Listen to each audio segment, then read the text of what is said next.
Kamala was in charge of his open border policies, giving welfare to illegals while Americans struggle, and their weakness invited wars. Now Kamala wants to double down on failure.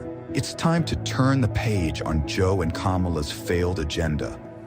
President Trump fights for you. His strength kept us safe. Trump cut taxes for families. Prices were lower and the border secure. Now, President Trump can do it again.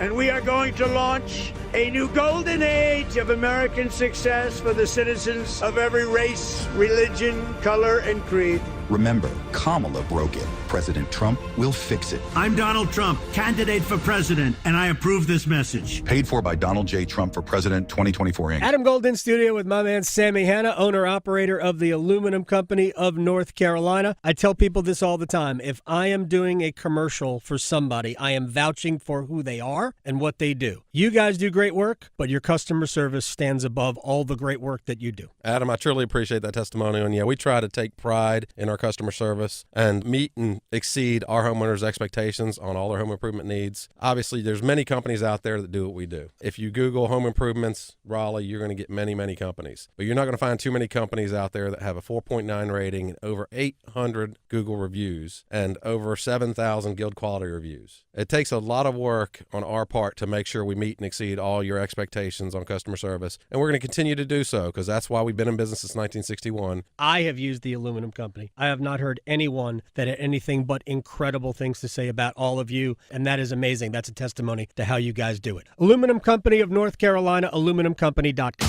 From the Canes to the Panthers to all of the college sports in the Triangle, we cover it all on the Best of the Drive with Tim Donnelly podcast. Brought to you by Coach Pete at Capital Financial Advisory Group. Visit us at capitalfinancialusa.com. This hour of the Triangle Sports Leader is powered by Ritchie Law Firm, injury lawyers. Ritchie Law is on top of it. Go to ritchielaw.com. That's ritchielaw.com. WCMC-FM HD1 Holly Springs. Bryce under center. Chuba's the deep back. Snap. Give it to Chuba. Chuba inside the 10. 5. Slides into the end zone. Touchdown Panthers. He spikes the ball, and Carolina's got a lead. 4th and 4. It comes down to this. Carr out of the shotgun. Here's the snap. In the pocket. Carr floats it deep down the left side for Wilson. It is juggled and incomplete. Carolina takes over.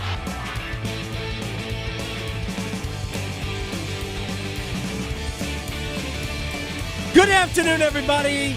I am Adam Gold. This is the Adam Gold Show. That is Victoria. In my Panther gear. You are? Yeah, absolutely. I have two questions. Got to break it out when you can. I understand. I have two questions. When do we turn the clocks back and get that hour of sleep?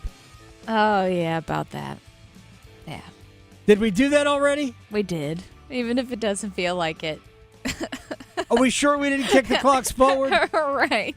Because I got news for you. I was more tired yesterday than I have ever been, maybe in my entire life. Could have something to do with the fact that Friday here at the company, they offered vaccinations. Right, yeah. And that'll do it. Yeah. So double shots. Yeah. I feel like John Legend. Right. Both of them. Exactly. So anyway, I was out of it yesterday. It'll do it. But I was energized and woken up by two things that happened yesterday. The second one was just hurricanes doing what the hurricanes do. And the first one was, be still my heart. I know. Panthers doing what they don't typically do. A win. We are going to talk about that a lot early. Real quick, we now are, and I present this to you with glee. We are, in fact, 24 hours away from freedom. Yes. 24 hours away from political advertising going away. Mm-hmm. Granted, I'm sure the company's accountants would love for the election to be All the time. In December. Yeah. Yeah. Just give us one more month of this money. Yes, please. Yeah. Whew. I know. I'm exhausted. I know. Whose minds are we changing by now? None. Seriously. Like zero. if I see one more focus group, if you are still doing the research, you're not going to do it. It's too late. You have put it off too long. Can you stop sending me the text messages and gosh. calling me all the time? How many text messages do you get a day? A day? Yeah. Probably anywhere from 5 to 10, at least. Like I get 5 to 10 an hour, I know. think. Right. How did these people get my phone number? This is not you. Alex Rodriguez did something like this where join this and and I'll send you this. Right. I don't even know why I clicked on it, but I did. It was such a stupid idea. I've finally gotten out of it. But like Alex Rodriguez is not texting me. He's not. No. So stop texting me. Right. I know. Yeah, Stop it's it. done. I already voted. I did early voting Saturday. This Saturday you voted? This past one, because it was the last day you could early vote, and I knew we'd be working on Tuesday, and there's a Canes game, so I'm like, let me do this now. By the way, I am so excited that the Canes are playing on Tuesday night, so I will be completely distracted by that. Right. So I will not, when I get home, I fine. know. See, it's going to be weird, Tell too, me the because I'm results. going as a fan with my dad tomorrow. I won't be up in the bird's nest, as I like to call it, where we typically sit. So I get to be a fan. Oh, good for you. I know. Oh, we can all be fans even up there. We just gotta calm I it know. down I a little just bit. try to keep it. You can't slam your hand on the glass. That's what you can't do. Yeah. All right, we got a lot of stuff to do, but I just wanted to present that we're this close to the finish line. Yes. This close. All right, let's go. Breaking news, the Carolina Panthers looked like an actual professional football team yesterday. What? This is And crazy. they won. They did. I didn't even ask for that. No. I just asked that you looked like you belonged in the league. They beat the Saints 23-22, and this is how it is when you are the Panthers and you win. They fired their coach today because of it. They did. You lost to who? Yep. The what? You're out. Derek Carr's former teammate is just trashing him on social media, too. Oh, Michael Thomas is Really? just, oh, yeah, all over X or Twitter, whatever it's called today. But, yeah, he's just calling him all kinds of names and saying things we can't say here Really? because of FCC regulations. Holy mackerel. But, yeah, he feels some type of way about Carr, Well- especially after that game yesterday. Well, look, who called the play on 4th and 4? I know. That's what I want to know. That's dumb. That was a terrible play. Mm-hmm. Oh, well. See, and that's the difference. The dumb calls were more on the Saints side than the Panthers side. Yeah, it's not completely they weren't absolved. free. No, they weren't free of dumb calls. But Let's not completely absolve More for the Saints. all of that. All right, so we're gonna talk a lot about the Panthers. We'll get into who's going to be the quarterback next week. Mike Kaye covers the Panthers for the Charlotte Observer. He's actually going to join us in about 5 minutes. All right, next story. Ooh. Death, taxes, and the Carolina Hurricanes bossing another opponent. Yes. Washington came in, one of the hottest teams in the league. They were 8-2. They had won 8 of 9. They were scoring almost 4.5 goals a game. This year, the Capitals, who scored 7 goals against Columbus on Saturday, had 4 games where they scored at least 6. Right? All games but one, the Capitals had scored at least 3. I think they were shut out by Tampa in the other game, the only game they didn't score at least 3 goals. All they could muster was a 5-on-3 Alex Ovechkin goal from the Ovi spot, a minute 45 into the 5-on-3, and then right before the end of the period, an absolute fluke goal. I mean, created by their pressure, so I'm not taking credit away, but it was a fluke goal in how it was scored. That was it. The Hurricanes otherwise had the puck. all the time. In a 4-2 win, here's Rod Brindamore. Overall, Rod, your thoughts? Well, I thought 60 minutes, they had obviously the last little bit of the first period where we took those couple penalties back-to-back. Doesn't happen almost never like that. And I thought we did almost a great job killing that, and we had a little almost breakaway on it. Like we, unfortunately gets to the wrong guy. And he doesn't need much.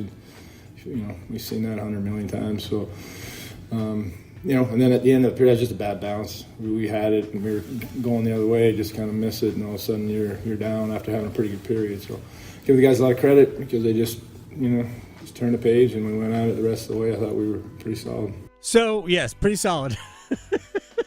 The coach is amazing. Love Rod. He's just, we're pretty solid. I mean, honestly, it was a great performance by the Hurricanes. I mean, it's amazing that they didn't score more than 3 goals, but I will also say that I don't recall, they didn't have a ton of great scoring chances based on how much they had the puck. I will say that I do intermissions. I do pregame and postgame. I do intermissions on the radio for the games, and I said in the first intermission, it will be interesting how Carolina starts the second based on really owning the first period, but trailing 2-1. It took 5.5 minutes. That's it. Natchez scored. Orlov scored a second of the game. Hurricanes had the lead, and Washington really didn't have too many sniffs the rest of the way.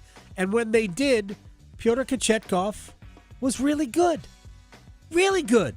So I thought the last 40 minutes were even better than the first period, and I thought the first period was really good. Dmitry Orlov, as I mentioned, scored twice. Marty Natchez had a goal and 2 assists. I think the 2 assists are probably the better plays than the goal. The goal was great, obviously. Ends up going in alone on Charlie Lindgren. Good pass from Eric Robinson. Play started with a turnover at their defensive blue line. Shane Gostisbehere forced that. Jesperi Kotkaniemi got it up the ice real quick. So the goal was nice. Just quick move, forehand, backhand up high. But the 2 assists were probably more indicative of the change in Natchez, and we'll get into more of that in greater detail later on. But I thought, Natchez has 18 points. He has 6 goals and 12 assists in 10 games. What are you talking about? Connor McNatchez. I know. I like this Natchez. So, but again, the 2 assists were more indicative of where he's been different as a player. He's got 6 multi-point games this year already. 3 in a row. That's a career best. And 5 of his last 6.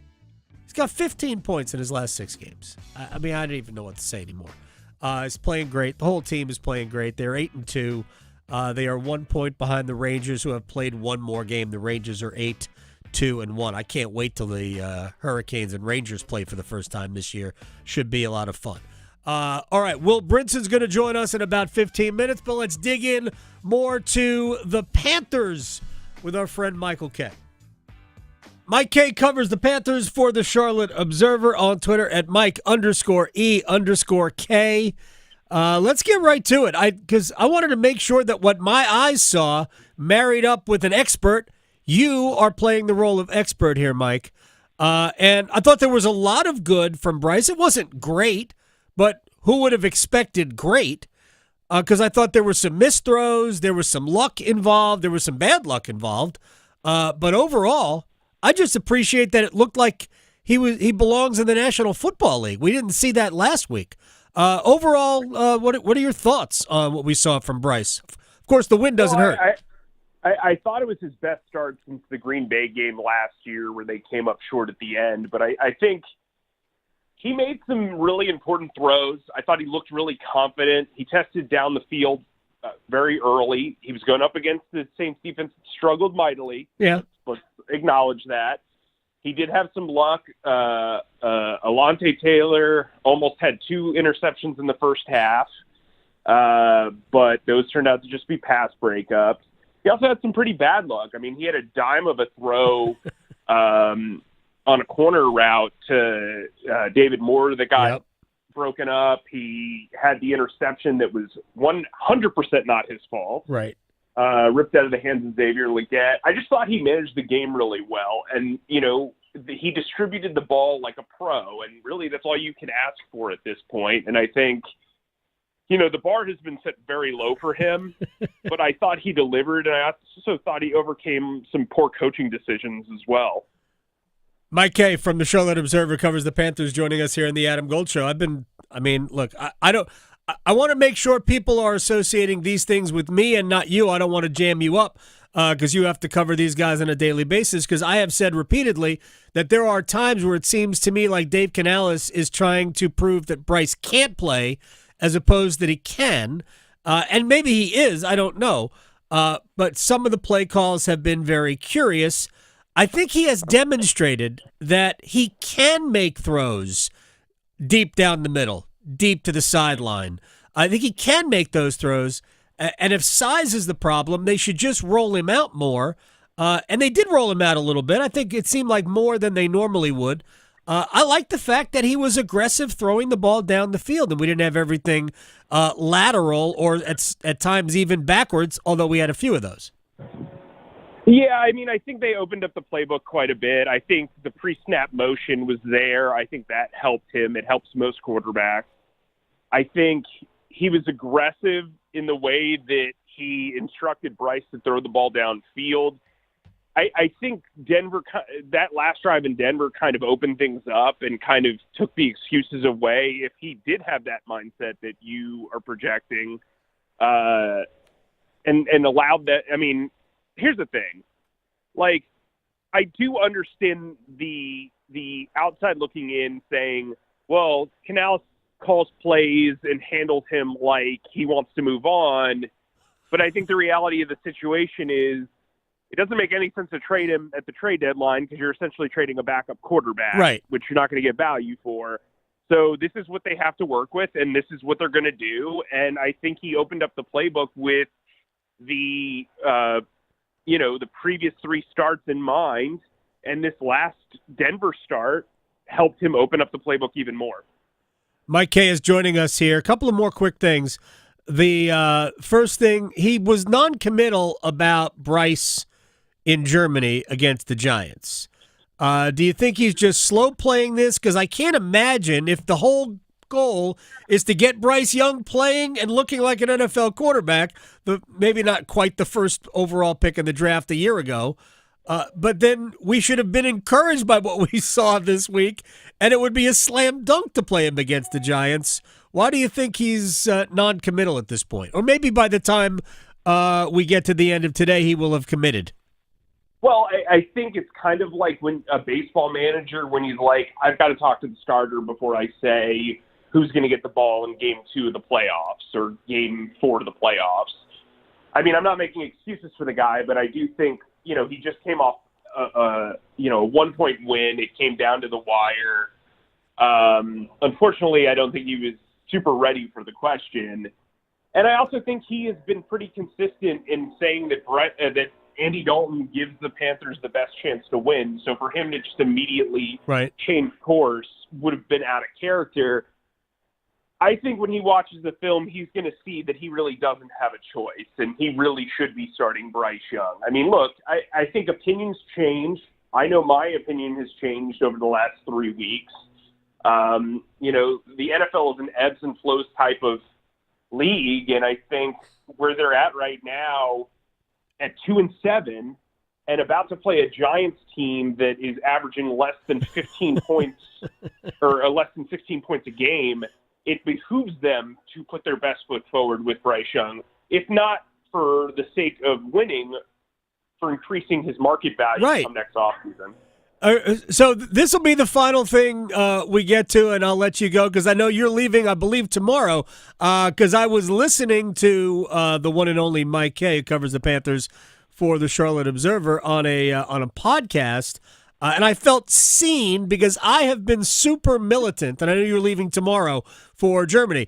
I have been super militant about the Panthers should make a list of every asset, and by all means offer them up to somebody who will give you something for it. I realize that is probably a short list, okay? Like, I would trade J.C. Horn if it were me, because I think by the time the Panthers are really good, Horn might not be, and I think they probably – I don't think Horn is quite what they believe. Anyway, I don't want to get into that, but I would offer everybody up.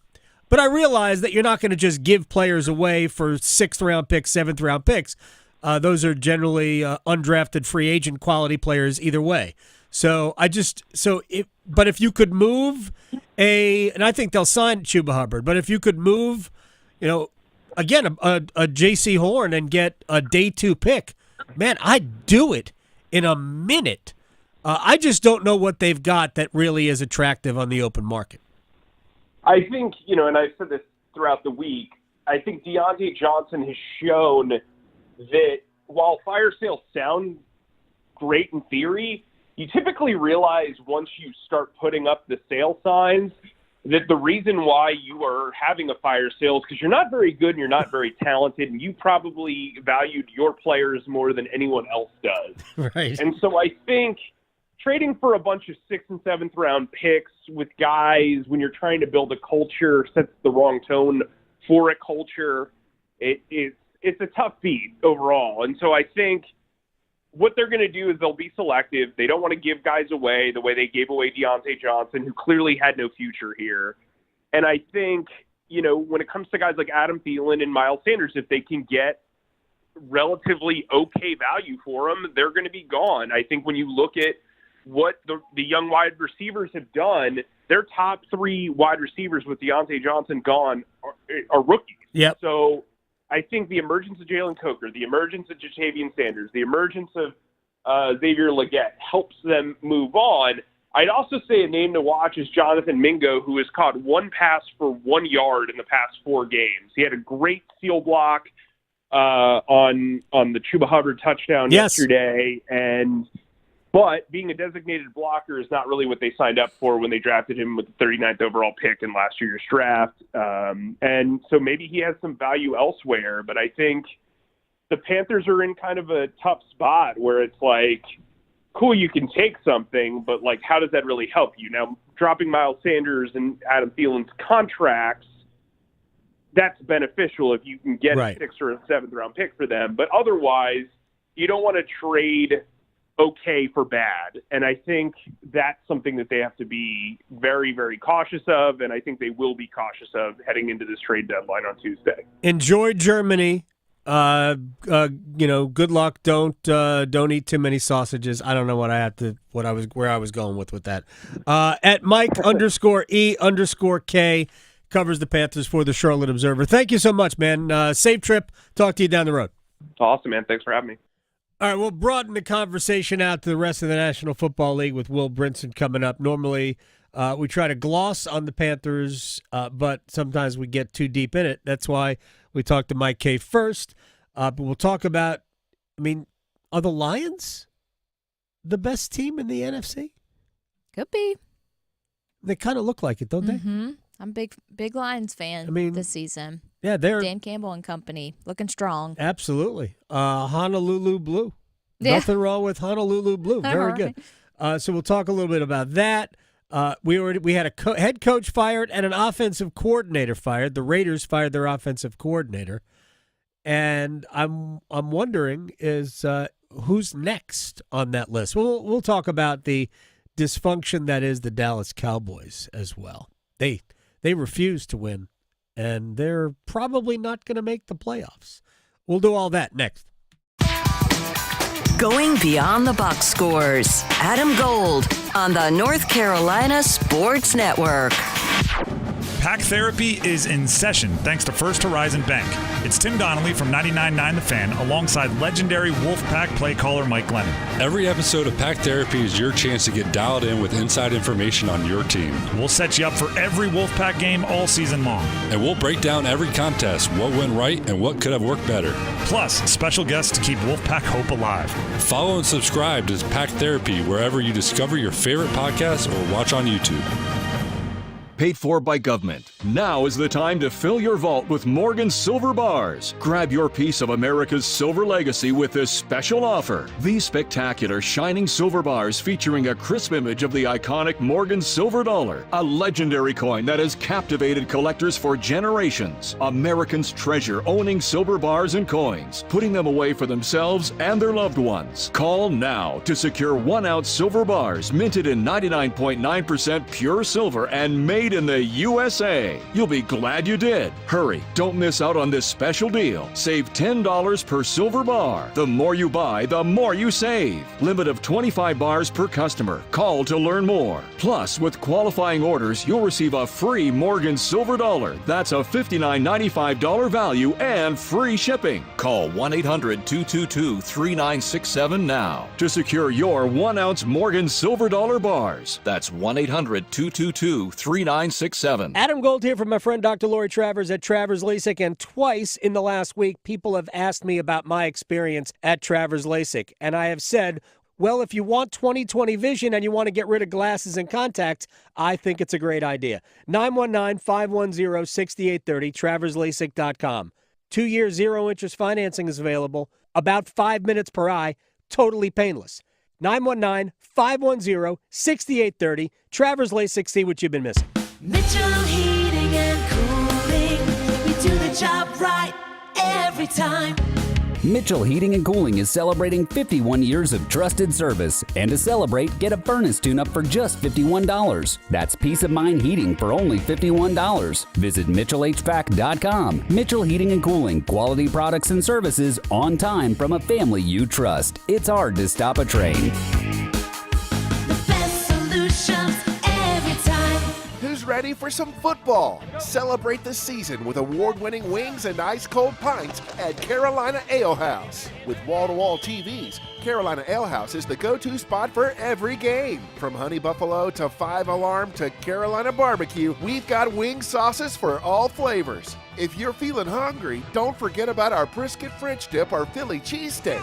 Grab a front row seat, sip on your favorite beer, and watch your squad with us. Carolina Ale House. Ale yeah. It's Tim Donnelly for Window Nation. Experts say that heating costs are increasing up to 23% this winter. And if your windows aren't from Window Nation, your money is literally going out the window. They have some of the best insulated windows so your heat stays inside. And right now, get these amazing windows at 50% off. Plus, you could save even more money with 0% interest for 5 years. Hurry, sale ends November 30th. Schedule your fast in-home estimate right now at 866-90-NATION or visit windownation.com. I'm Dr. Miller, a dentist and a volunteer for Dental Lifeline Network. DLN is a nonprofit that has helped me literally change the lives of people in my community through the Donated Dental Services program. DLN asks dentists to volunteer to see just one of the many patients in need each year. If you're a dentist or know a dentist, please share this information. Like me, they can make a real difference in someone's life.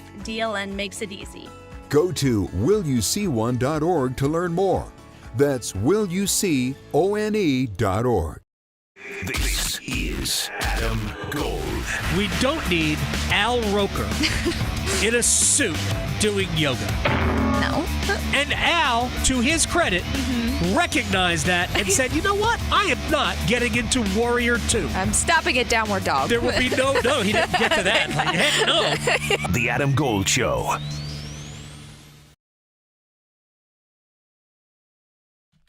It's the Adam Gold Show. I am Adam Gold, Victoria producing the program. Will Brinson is the senior NFL writer, CBSSports.com. He sorts the Sunday pile. And because I value you as a person, as a friend, as a reporter, we will not start with the Panthers, although the Panthers might be worth starting with. I mean, they're pretty relevant. Are they? They got fired. They did. They got Dennis Allen fired. See, that's what happens when you lose to the Panthers. Your coach is gone. Well, I mean, I'm sure you saw the numbers, and Bill Barnwell tweeted it out. He's not good. Dennis Allen was not a good head coach. No. I meant the numbers from yesterday where the Saints outgained the Panthers by more than 150 yards, rushed for 150 yards, and won the turnover battle. Every team before the Saints yesterday was, in the last 20 years, was 275-0. Yeah. When doing those things, and the Saints became the first to lose, and it was just too much for Gail Benson, because it didn't feel like it was a Mickey Loomis pulled the trigger, ultimately the GM. But his statement, it didn't seem like one of those where he actually, it wasn't something he would have done if it was his choice, which I think is interesting for their future. Yeah, look, the Saints are what, 2-8 now, or 2-7? They're 2 and something. There's a lot of 2-win teams, by the way. There are 9 2-win teams in the NFL. 9 Crazy, of them. And the Saints, by the way, I believe, already $81 million over the cap next year. Yeah. So good luck with that job. And Derek Carr's got like a $50 million cap hit. They've restructured guys so many times and kicked the can down the road so many times that there's no easy solution for the Saints. I would be really interested to see what happens with Mickey Loomis. I mean, it sort of flies under the radar because New Orleans, one of the cities, but he's a guy who, for a while, was simultaneously running the Saints and the Pelicans. Yeah. Like 2 sports franchises. He is, and I heard this on Greg Rosenthal's NFL Daily podcast when he had some Saints guys on there. They said that Mickey Loomis is in Gail Benson's will, which is just wild to think about. I mean, like, you don't fire somebody who's in your will, Right. So, like, I'll be curious to see how they handle all of that with him and what they do. It's not a great job moving forward, though, unfortunately. Well, you know what would be really good? It would be great investigative reporting to actually, like, stake out the lawyer and see if Mrs. Benson decides to remove Mickey Loomis from the will. That's right. Then something is up. Let me ask you. I mean, but to segue to the Panthers, I think you can even ask the question: which job would you rather have, the Saints or the Panthers? I mean, I don't know, Bryce, maybe the Bryce Young trade's not dead yet. Yeah, okay. We're going to set that aside for a second. We will get to the trade deadline in a minute. Let me ask you about the Detroit Lions. Oh, man. So they've got road wins, and these are not all juggernaut teams, but they have road wins over Minnesota and Green Bay in the division. They beat Green Bay by 10 yesterday, and a road win at Dallas by about 1.5 billion points. We are sold on the Lions as the best team in the NFC? I mean, I think, with the exception of the Ravens. In the NFC, Ravens are like in the other conference, but in the I know, but I'm saying with the exception of the Ravens, like I think you just make the case they're the best team in the NFL. Yeah, I should have let you finish that sentence. The Chiefs are undefeated. Football. Yeah, I mean the Chiefs are undefeated. That's great, and we'll see how they play tonight. But I mean, I think the Lions, even if Baltimore's maybe looked like the best team, I don't know. I think you made the case for the Lions having looked like the best team and the most complete team. It's also, I mean, you look at the job that Brad Holmes, the GM there, and Dan Campbell have done. Yeah. They trade Matthew Stafford for Jared Goff and some picks. They build heavily through the trenches. They load up on offensive line talent. They have probably the best offensive line in football. They go out and get Aiden Hutchinson, who, of course, is on injured reserve, but is an elite defensive player of the year level talent when he's healthy. And then, you get Raleigh's own, Lee McNeil, who, now being paid $20 million a year. And then they beef up the secondary after doing that and continue to add on talent at the wide receiver and skill position. So it's like this team is so well-rounded. They only have to play, I think, that was their first outdoor game of the year, by the way. I think they only have one more, just the way the schedule lined up at Chicago later in the season. I mean, this team can beat you in a bunch of different ways. They can, if you want to get in the shootout, sure, they'll fire away with you. And if you want to get in just an absolute, rock fight, that's what Dan Campbell loves, bad weather and a rock fight in Green Bay. I mean, that team looked ready to beat anybody, anywhere. And I don't think that, because of the way the schedule sets up, because of where they're going to play, because of that offensive line, because of all those guys at the skill positions, Jared Goff, who, by the way, is a former number 1 pick, who went to a Super Bowl, and was in the MVP conversation with the Rams, isn't going to turn into some pumpkin. He's legitimate. They have more touchdowns and incompletions over a 6-week span. That's crazy. Their offense has been next level. Now, this week is the deadline to make a trade. Do they have to make a trade for an edge rusher? It would probably help. I think Zadarius Smith of the Browns, who, they got, you lose to Deshaun Watson. They're, all these 2-win teams. The trade deadline is so hard because you can be a 2-win team, and then you look up and you're like, well, we're like 2 or 3 games out of the playoffs. Yeah, but if you're a 2-win team, you're not making the playoffs right now. I'm with you, and I think Zadarius Smith would be a good example of go trade for that guy, plug him in. He's played in the division before. He'll be motivated to play well. And I think they'd be wise if you're getting an edge rusher. We heard Max Crosby say the Raiders say that Max Crosby's going to be off the table. And then even the deals that like Mike Tannenbaum threw out. There's Jahmyr Gibbs and 2 firsts for Max Crosby. No, nobody's. It's who says no? It's it was 3. It was 3 firsts. Lions fan. Yeah, no. Mike. This is why I always joke that Mike Tannenbaum single-handedly ruined 2 franchises in the AFC East. Yeah. He ruined the Jets and the Dolphins. I mean, it's sort of a joke. I don't think he was awesome. I think he was better than I believe that I am making it out to be. But that would be a stupid trade. By lobbing out trades like that on national television, that's for sure. By the way, is there anything better than the nickname? And shout out to my own progeny, Robbie Brinson, a big Sonic the Hedgehog fan. But they call Jahmyr Gibbs and David Montgomery Sonic and Knuckles. Which what a combination, right? Unbelievable. Will Brinson is joining us here on the Adam Gold Show. All right. Enough with the Lions Appreciation Fan Club. Josh Allen did it again yesterday. I had a conversation with somebody yesterday who doesn't believe that Josh Allen is all that good. And I think that Josh Allen is one of the best, certainly one of the best 3 players in the NFL. If we say the quarterbacks are the best players. Mahomes, Lamar, and Allen, to me, Mahomes is probably on a place, at a place that nobody's going to get to. But I look at Lamar Jackson and Josh Allen identically. I think, one will have a game that's just incredible, and you go, well, that guy's the best. And then Josh Allen does what he did yesterday almost by himself, and you go, yeah, it's probably that guy. Who's better. They're both unbelievable, but Allen's the reason why Buffalo has a chance to do anything. Yeah, absolutely. You trade Stephon Diggs in the offseason.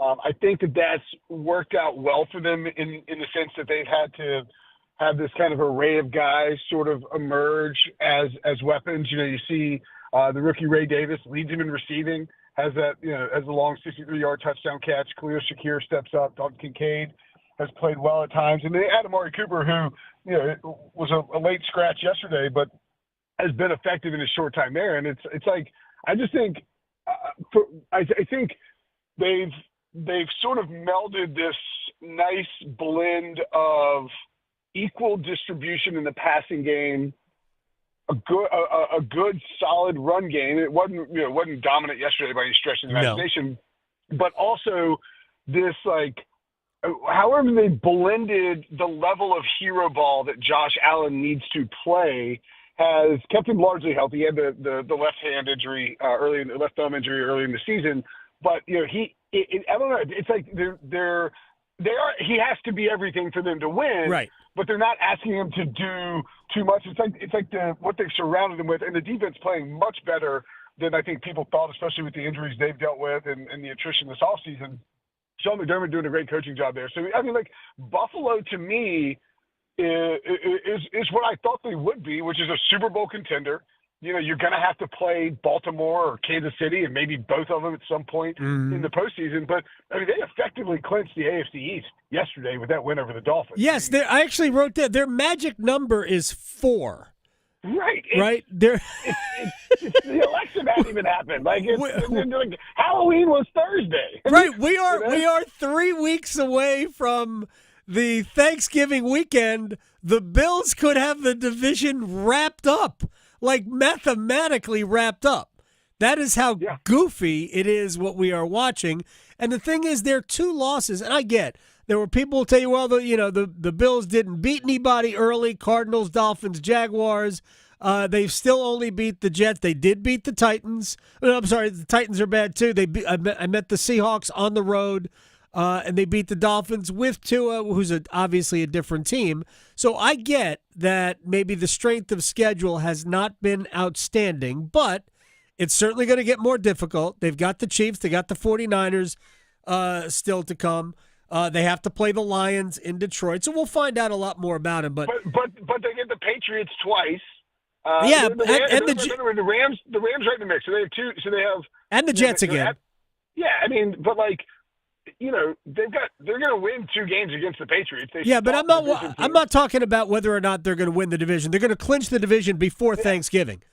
Thanksgiving Day, we're going to be looking at there being X next to the Bills, to the left of the Bills in the standings in the NFL. They will have clinched the AFC East.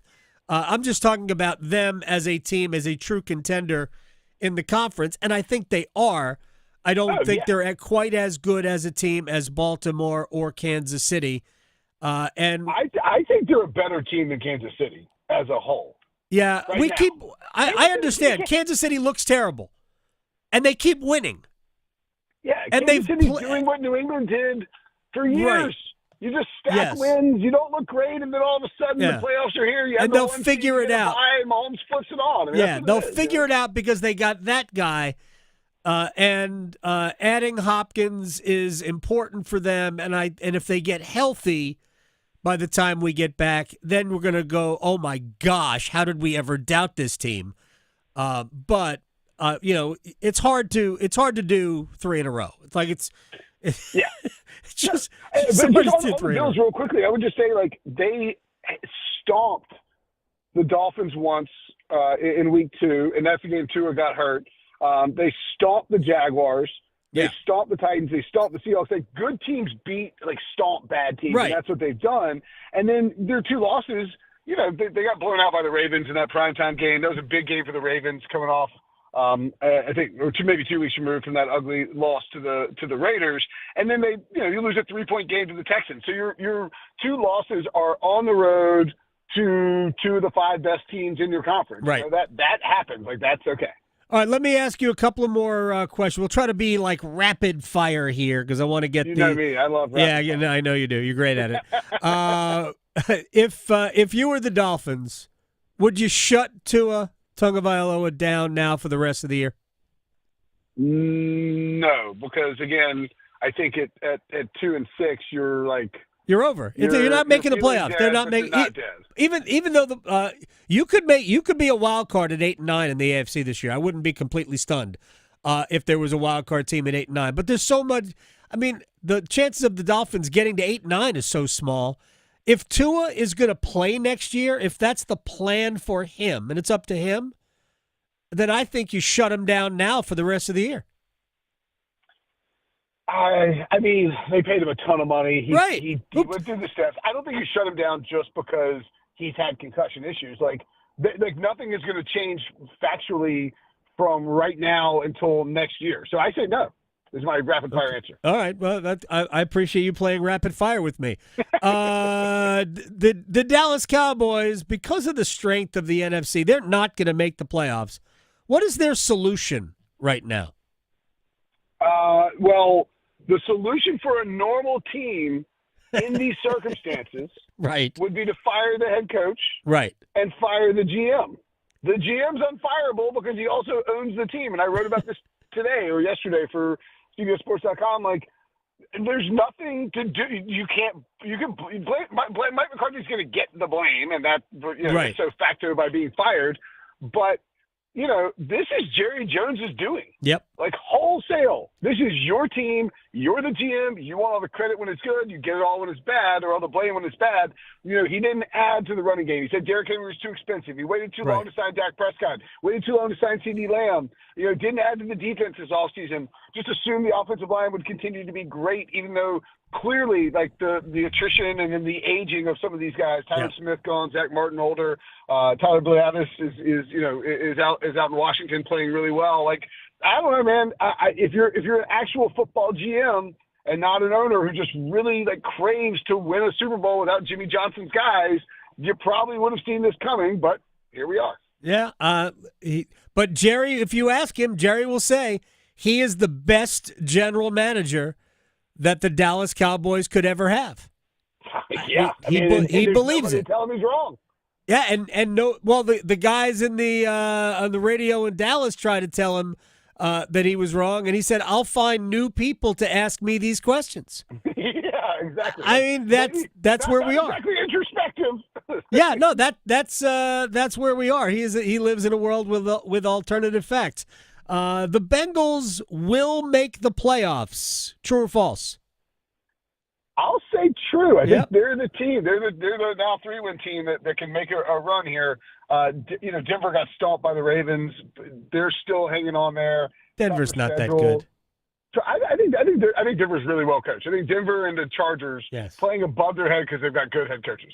But yeah, I think Cincy makes the playoffs. Yeah, I think they will too. But don't they have the Ravens this Thursday? They sure do. Pretty big game. That's why the T. Higgins thing. With him, it's like, all right, and that's why, I think the Ravens probably considered, maybe holding out Lamar, too. You got this monster game, kind of an elimination game, not necessarily an elimination game for the Bengals, but a monster game on Thursday, a great game on Amazon Prime. All right, final thing. Philadelphia Eagles are 6-2. They just beat the Jacksonville Jaguars. Saquon Barkley is a circus act. He is unbelievable. That was wild.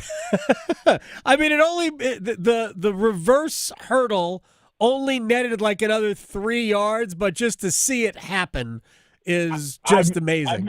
I've never seen anybody hit the circle button and the X button that in real life like that before. That was insane. Like the spin move into the jump. I mean, or maybe it's triangle. I can't remember, but you get the point. It was just unbelievable. 100%. It was a tremendous move. It didn't net a lot of yards, but it was just amazing to watch. How come at 6-2, chasing down the Washington Commandos, how come Nick Sirianni is essentially feeling the heat? Everybody is coming after him. I think he's got limitations. I think he's a knucklehead at times. But, I mean, they went to a Super Bowl with Sirianni. I know last year didn't go well, but they're in pretty good position right now. Why are they coming after Nick? Well, I think you go 2-2 into the bye, and the team's kind of scuffling, and you've got these 2 one-score wins against the Packers and a bad Saints team that we thought was better after in the third week of the season. And I think we probably haven't adjusted our pre-bye priors where now you beat the Browns, you manhandle the Giants, you manhandle the Bengals, and you take care of business against the Jaguars. Really shouldn't have even let them get that close. The Jaguars had 16 points and 95 yards somehow. It was crazy. Massive stretch coming up here at the Cowboys, Commanders at home, at the Rams, at the Ravens, where maybe that's lingering, and Sirianni likes to yell at fans, and he's just sort of a hothead. I think it's like a combination of all those things, plus Philly being a lightning rod, Jalen Hurts a lightning rod as well. It's probably all of that that keeps it focused on Sirianni, with the taste of last year's meltdown still lingering. If they don't beat the Cowboys, man, and for those people holding, the Commandos plus 1,100 to win the NFC East, that would be an ideal result there. Plus, Washington's got 2 games left. Who's got 2 thumbs? Host North Carolina Sports Radio and has that ticket. Oh my gosh! All right, and it wasn't even my money. Will Brinson, senior NFL writer, CBSSports.com. At Will Brinson on Twitter. He sorts the Sunday pile, and we'll sort it again on Monday. Thank you, man. All right, buddy. See you next week. You got it. Will Brinson here on the Adam Gold Show. When we come back, I'm in the left face-off circle like Martin Necas. Actually, more like Dmitry Orlov. One-timers. Next. Serving it up hot and fresh every day. Adam Gold on the North Carolina Sports Network.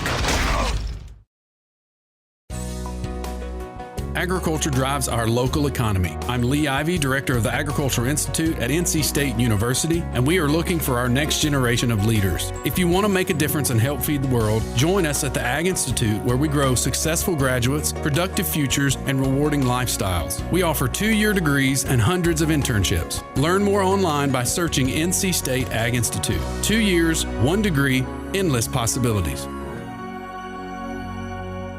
Hey, it's Adam Gold from my friends at FanDuel, America's #1 sports book, with a great offer because Week 9 of the NFL isn't over yet. We've got the Buccaneers and the Chiefs playing on Monday Night Football. Isn't that great? And new customers, we're going to make it fun for you because if you win your first $5 wager, I'm going to give you $150 in bonus bets. Win your first $5 wager, pick something you can win, and then cash in $150 in bonus bets, and then you can go crazy. FanDuel.com/AGS. Make every moment more this season with FanDuel. FanDuel.com/AGS.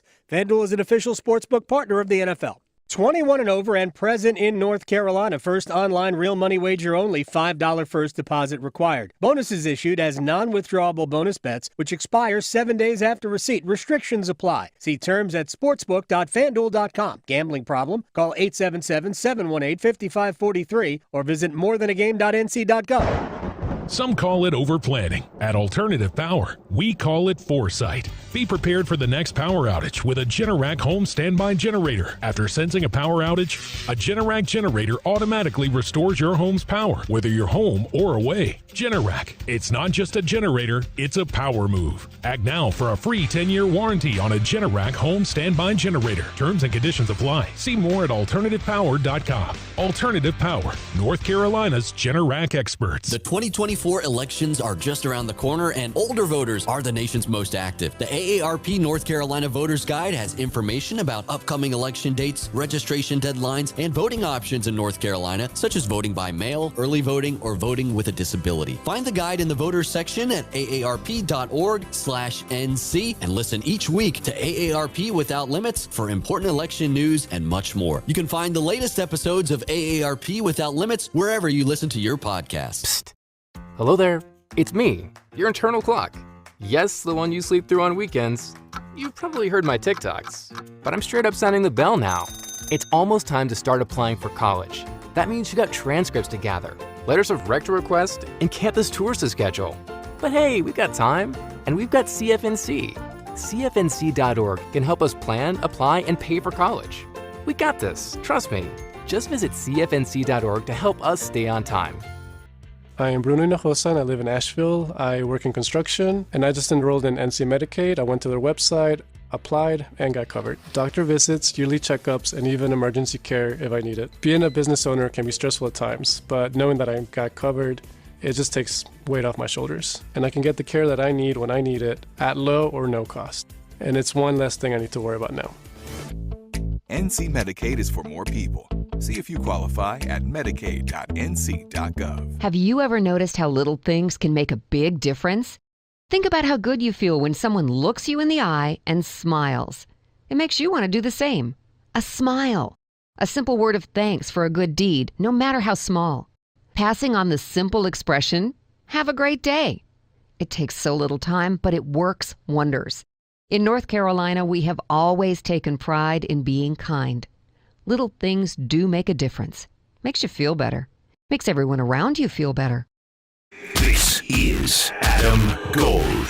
Dan on Twitter, who you got? Robert Plant or Elvis Presley?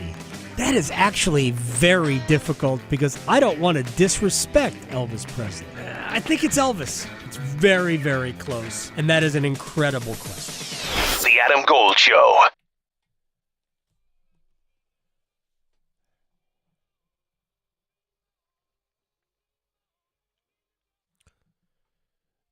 It's the Adam Gold Show. I am Adam Gold, Victoria, producing the program. We'll dig into the college football weekend coming up top of the hour. Also talk more about the Panthers win over the New Orleans Saints. And you know the rules. If the Panthers beat you, somebody got to get fired. Dennis Allen got fired, the head coach of the Saints, immediately after the Panthers won that game. And the Raiders, the other Panthers win, they just fired their offensive coordinator today because the offensive coordinator could not win with who's the quarterback? Right? Minshew? No, Minshew's hurt. If their quarterback was sitting in this studio, yeah, I would have to ask him what he does for a living. Yeah. Who are you? Who are you? Why are you here? Yeah.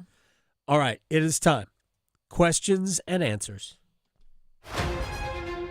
One-timers. Let's do it. Okay, well, since we're talking Panthers, sure, I have Panther questions. Let's go. So, first and foremost, should Dave Canales keep Bryce Young in as a starter? Why or why not? What are we doing here? No,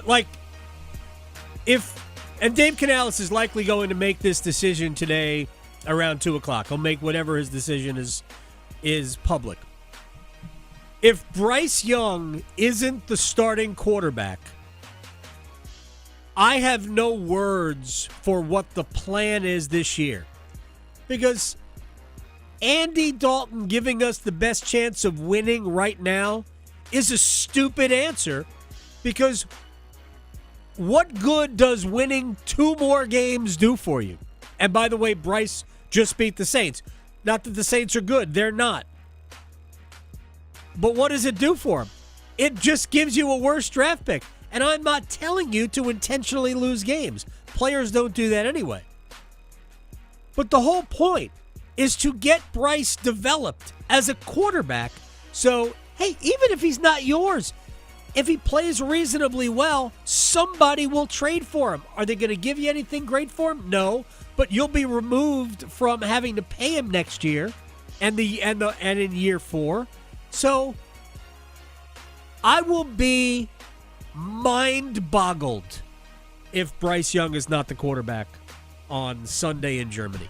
Yeah, well, that leads to my next one, because some people are completely against tanking your own season. Yeah. However, if the Panthers do go that route where they're going to win 1 or 2 more games, so they're not the worst, but they're still bad, is there any benefit to this? Any benefit to winning any more games? No, the only benefit you get is if Bryce Young puts himself in position that he is responsible. He is a good part of winning, like he was yesterday. It made some good throws in that final drive.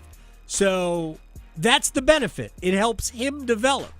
But in terms of your draft position, I mean, you would probably rather, as a fan, win 2 as opposed to 4 of your remaining games. Yes, we would. Well, and yesterday's game between the Panthers and the Saints, do you see this from your perspective? Do you see it as being more of the Saints are just that bad, or the Panthers getting better, or a combo of both? No, the Panthers are not getting better. But the Saints are bad. But this is what we should have been watching this year from the Panthers. This is closer to what we should have expected to see. A quarterback actually looking like he belongs in the league. I don't ask much. I don't. Going beyond the box scores. Adam Gold on the North Carolina Sports Network. Adam Gold from my friend Gordon Miller, Miller Lending, Kildare Farm Road in Cary. The man who invented the no closing cost mortgage back in 1987, brought it to the Triangle in 1996. And your neighbors and me, and I may not be your neighbor, have been taking advantage of this program, the no closing cost mortgage program, for nearly 30 years. I have saved almost $50,000 in closing cost money by going with Miller Lending. Here's the deal. You don't have to pay closing costs. And by not paying closing costs, not only do you keep thousands of dollars in your pocket or your mattress or a shoebox in the garage, you also give yourself the freedom to refinance with a clear mind that you haven't wasted money, free of charge when the rates come down. The rates will be in the 5s by middle of next year. Miller Lending. Don't ever pay closing costs. Miller Lending is an equal housing lender. NMLS ID 2502146. Listen every afternoon for The Drive with Tim Donnelly. At this point, I think it's obvious. Dave Canales and Bryce Young just don't like each other. They're two guys that don't trust each other. They're forced to work with each other. They didn't pick each other. But when they're forced to be on the field, one calling plays, one being the quarterback, they just don't get along. We all have that coworker. Theirs is pretty important. The Drive with Tim Donnelly, 3 to 6 on 99.9 The Fan. Hey, bud, why the long face? Got laid off again, like the third time since the plague. You should move back in with your parents. What? Well, let's go to Sharky's. Now that's a good idea. Hey, they hiring?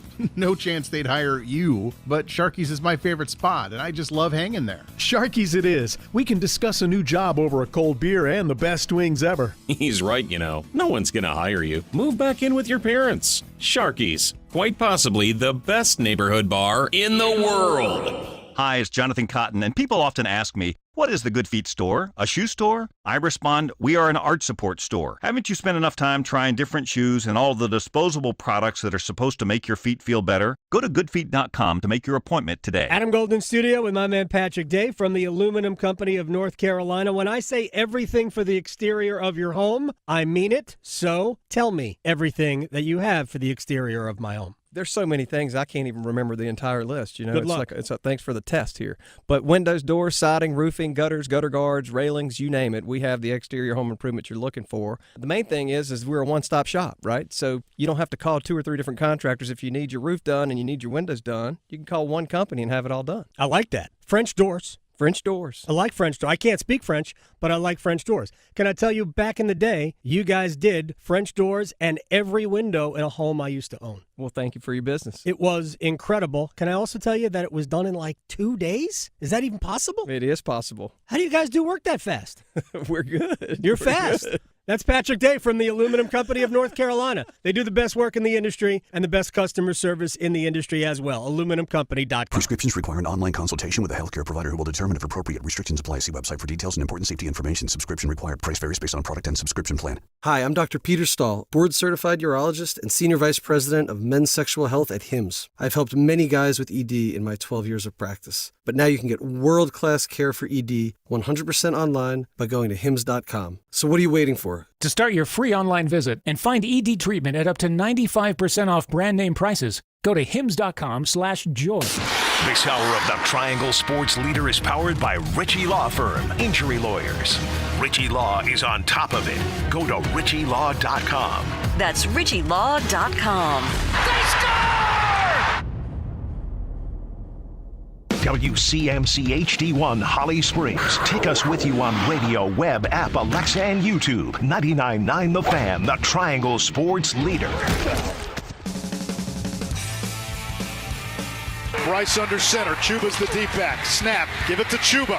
Chuba inside the 10. 5. Slides into the end zone. Touchdown Panthers. He spikes the ball, and Carolina's got a lead.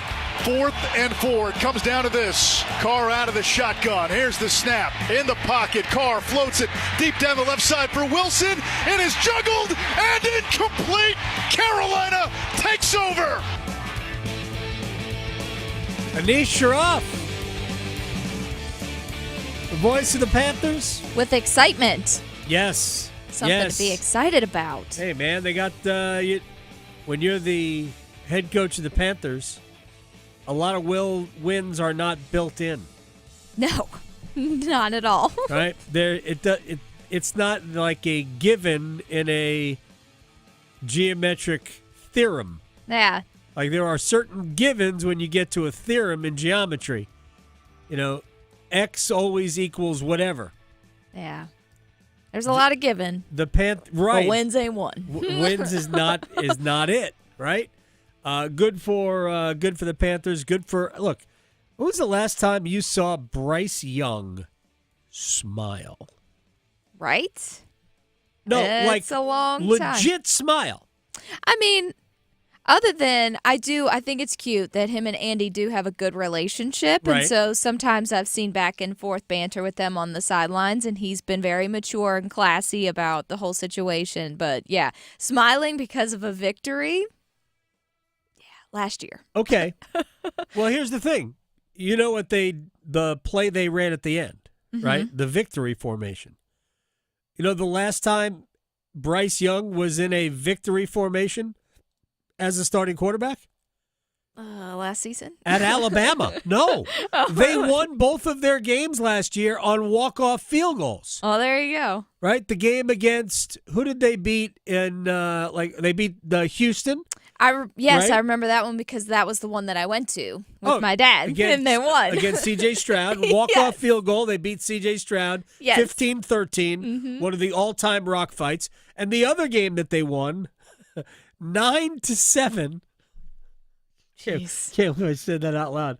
They won a football game, an NFL football game, 9-7. And we're not talking about the Jets either, because Right. the Jets have also checked that box. Oh, absolutely. Yeah. But they actually, Bryce Young, for the first time as a pro, knelt out the game. Yeah. So- what is going on? Right. The fact that he just looked so filled with joy, it was really cool. And I hope he gets a chance to feel that again. I really do. I want him and I want the team to be successful. It certainly has not been trending in the right direction. But we're going to talk to Will Palaszczuk, who does postgame for the Panthers, also does play-by-play for Charlotte FC. How about Bank of America Stadium pulling off the double win weekend? Right? It was. Again, doesn't happen. Just to use a soccer term, it was a 6-point weekend at BOA. Okay. Because, look, Charlotte needed penalties not to advance, but to force a third game against Orlando City, which is coming up. It's either Friday or Saturday night. And the Panthers won 23-22. So, all right. Yes. David Tepper getting it done. Look at that. We'll talk to Will about that in a little bit. Mostly Panthers, but we'll talk to him about winning and penalties, all of that. So good for the Panthers. I asked simply that they look like a professional football team. Yeah. Those are my expectations. And every look at week. them overachieving this weekend. Sort of. They won.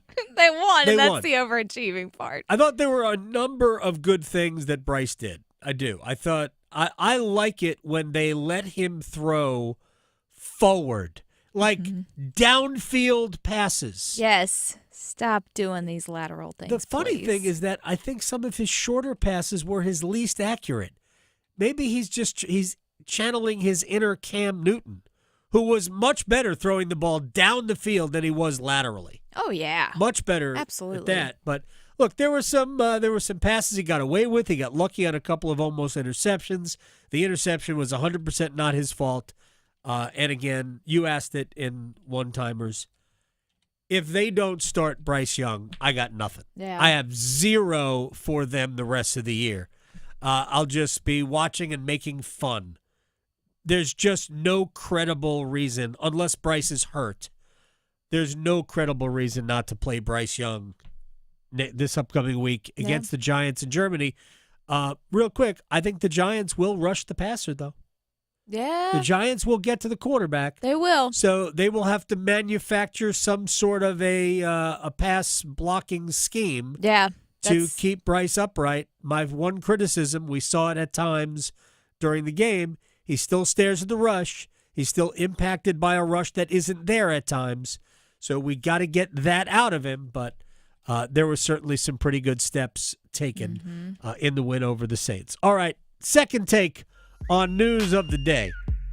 We're actually going to go to some college football because the ACC it had an almost good weekend. On Friday, it was a Friday night, SMU thumped Pitt. The league needed to see that. Miami beat Duke. The league needed to see that. We'll deal with that game in a minute. And then Clemson goes and gets beaten pretty comfortably at home by Louisville. And, we'll talk about this tomorrow with Andrea Adelson of ESPN. I'm not sure that right now Clemson, based on their body of work, I'm not sure they're in. So right now the ACC is looking at Florida State. That was funny. Miami. And either SMU or Clemson, but I wouldn't be shocked if neither got in. Here's what it's going to take for Clemson, because I don't think SMU is losing again. And if Miami doesn't lose again, or doesn't lose, they go to the ACC championship game. And if it's Miami and SMU, Clemson can get in at 10-2, but they will need to beat South Carolina in their Palmetto State rivalry game.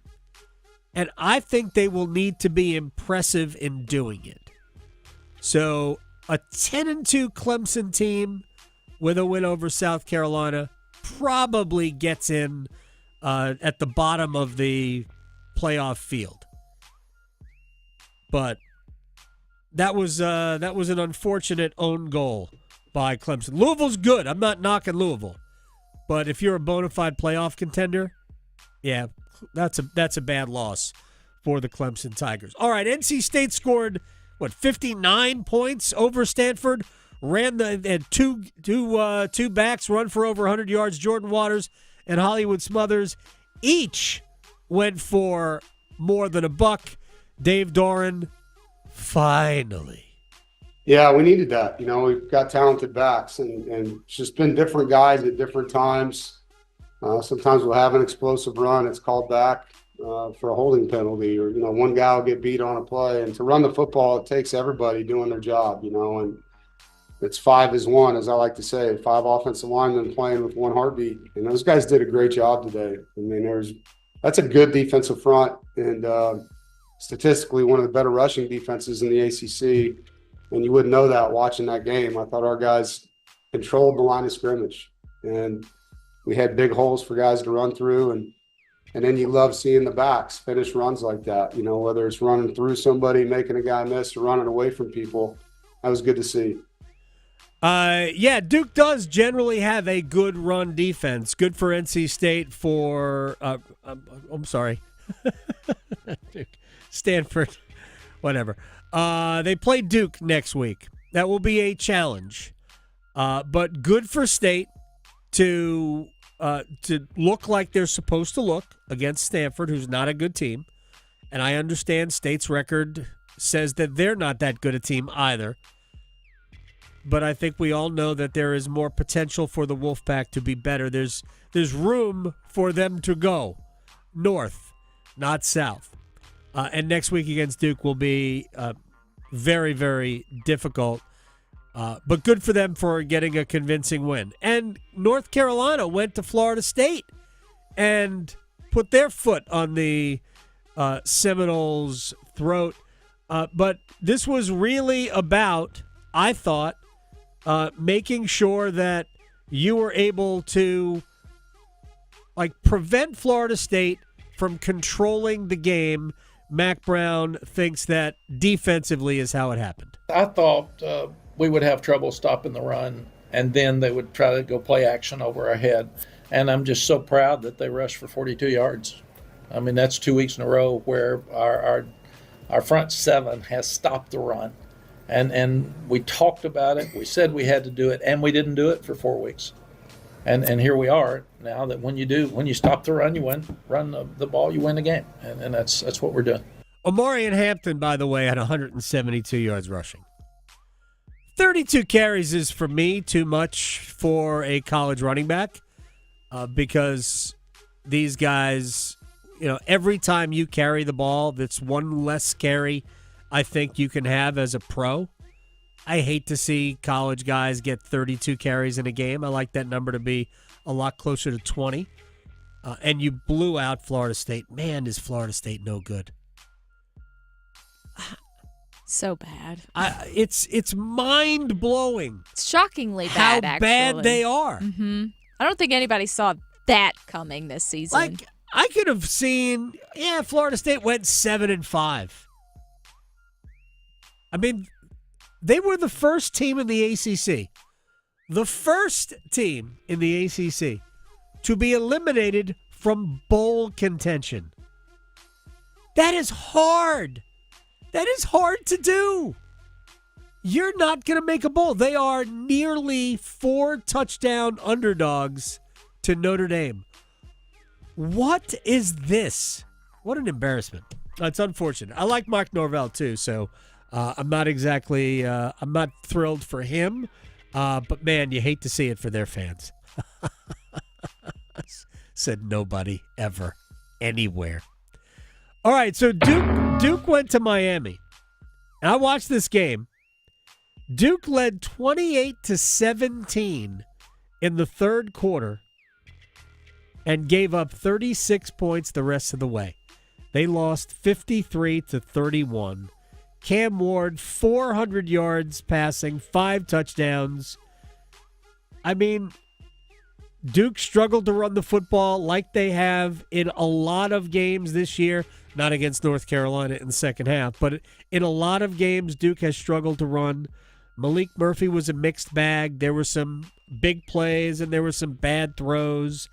But you lead 28-17 and lose 53-31. Yeesh. Manny Diaz on the opposition. Yeah, and I think the disappointing part from our standpoint was we helped. You know, I mean, you're not going to beat hardly anybody on the road.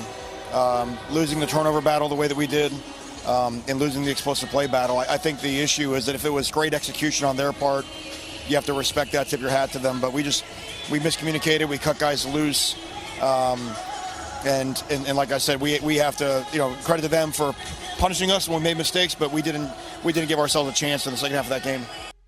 All right, so you can lose a game by losing the turnover battle, because I just watched it last week when SMU turned it over 6 times and Duke refused to win. So I just want to clear that up, just so if in case you want to go and say, well, you're just never going to win a game when you're minus whatever in turnovers. No, you can. With that said, Miami is a next level team for Duke. It's a bummer they lost, and I think if you had Duke plus 20.5, late in the third quarter, you went, I got this. I am counting this money. No problem. And then, what? How things have changed. Miami covered the 20.5, but the Duke State's going to be a good game. I wasn't that surprised that Miami flexed. Good for the Hurricanes. I mean, they still have some losable games between now and the end, and they're going to have to win the ACC championship game. Right now, it looks like they're going to deal with SMU, as long as SMU doesn't screw it up, and as long as Miami doesn't screw it up, because, that's right there as a potential. Before we break, and Will Palaszczuk is going to join us on the other side, and we're going to talk about the Panthers and Bryce Young and what a weekend it was for Tepper Sports and Entertainment in the city of Charlotte. The NHL today announced that Martin Necas has been named the NHL's second star for the week, ending November 3rd. So the Hurricanes played, 3 times. He had multi-point games in all 3. I'm trying to think. Did he have one of these was a 4-point game? He had a 4-point game against Boston. He had 3 points last night, and he had 2 points against Vancouver. Who the heck got the first star? I know. I would like to know. I'm trying to do this math. He had 9 points in the last 3 games. How is he not the first star? Should be. Necas has been amazing, and I mentioned this earlier, so I'll do this very quickly today, right now. He scored a goal. That was a great goal. Nice little pass by Eric Robinson. But I thought the 2 assists that he had were more an indication of what he's doing differently this year that has allowed him to flourish. And it's as easy to say as he simply made the easy play. He didn't keep the puck and skate around like a maniac, like he does, because he can. He just made simple plays, and Rod Brindamore probably went, see, the basic works. You're too good to get caught up in this other fluff and the stuff that doesn't matter. If you just play direct, simple hockey, you will get the most out of your ability. And man, is Natchez ever flying.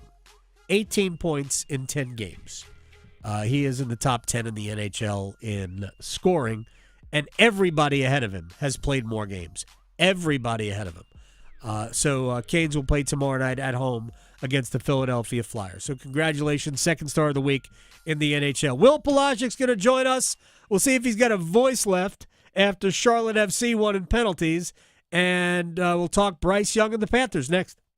Serving it up hot and fresh every day. Adam Gold on the North Carolina Sports Network.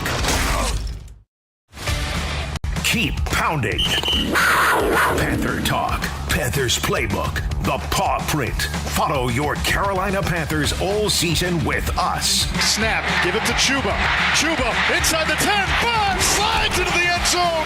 Touchdown Panthers. He spikes the ball, and Carolina's got a lead. Your home for complete Carolina Panthers coverage. 99.9 The Fan. The Triangle Sports Leader. What if you could be debt-free by this January? Get rid of all that high-interest debt, pay off all your credit cards, consolidate everything into one lower payment?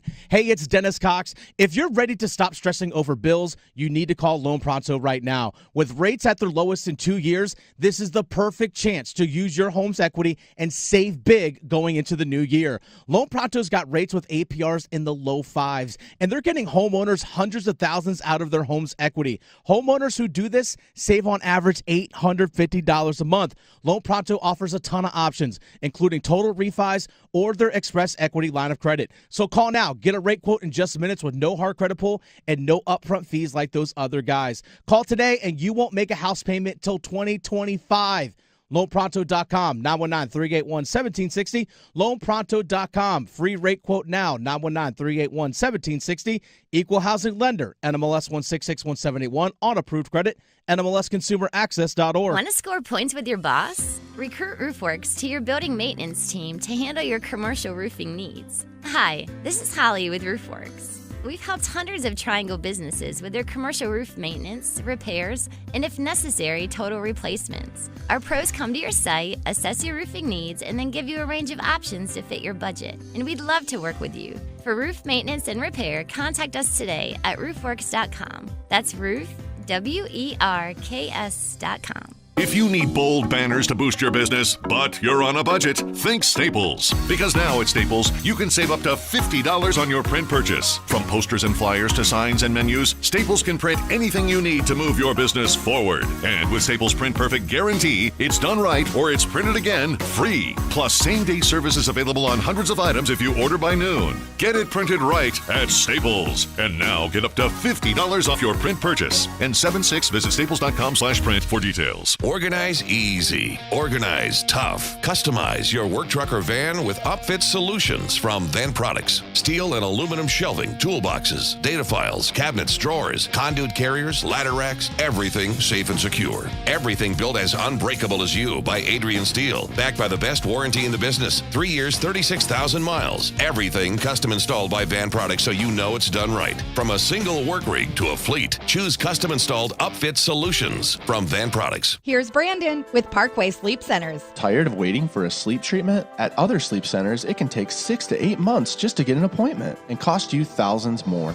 Not Parkway Sleep Health Centers. We schedule you within weeks and we'll save you money too. We have over 20 years of experience serving the Triangle. Let our expert team help you sleep better sooner. End your sleep problems. Live your best life. Experience the Parkway Sleep difference. Visit parkwaysleep.com and start your journey to better sleep today. Parkway Sleep Health Centers. Sound sleep. Sound health. Hey, what do you say? John Forsland here from my friends at Buffalo Brothers. I live and work on both coasts, travel the country, and there's nothing better than Buffalo Brothers. The best wings on the planet and half-price appetizers Monday through Friday, 4:30 to 6. Visit all 5 Triangle locations and ask for their great daily beer specials. And how about this special? Every Sunday, they have $6 Bloody Marys and $6.50 Jamesons. Dine in, carry out. BuffBrothers.com. Aw, man, now I want wings. This is Adam Gold. Georgia needs Alabama to beat LSU right now. And Georgia fans are beside themselves thinking that they have to root for Alabama for anything. So, I mean, it's messy everywhere. The Adam Gold Show.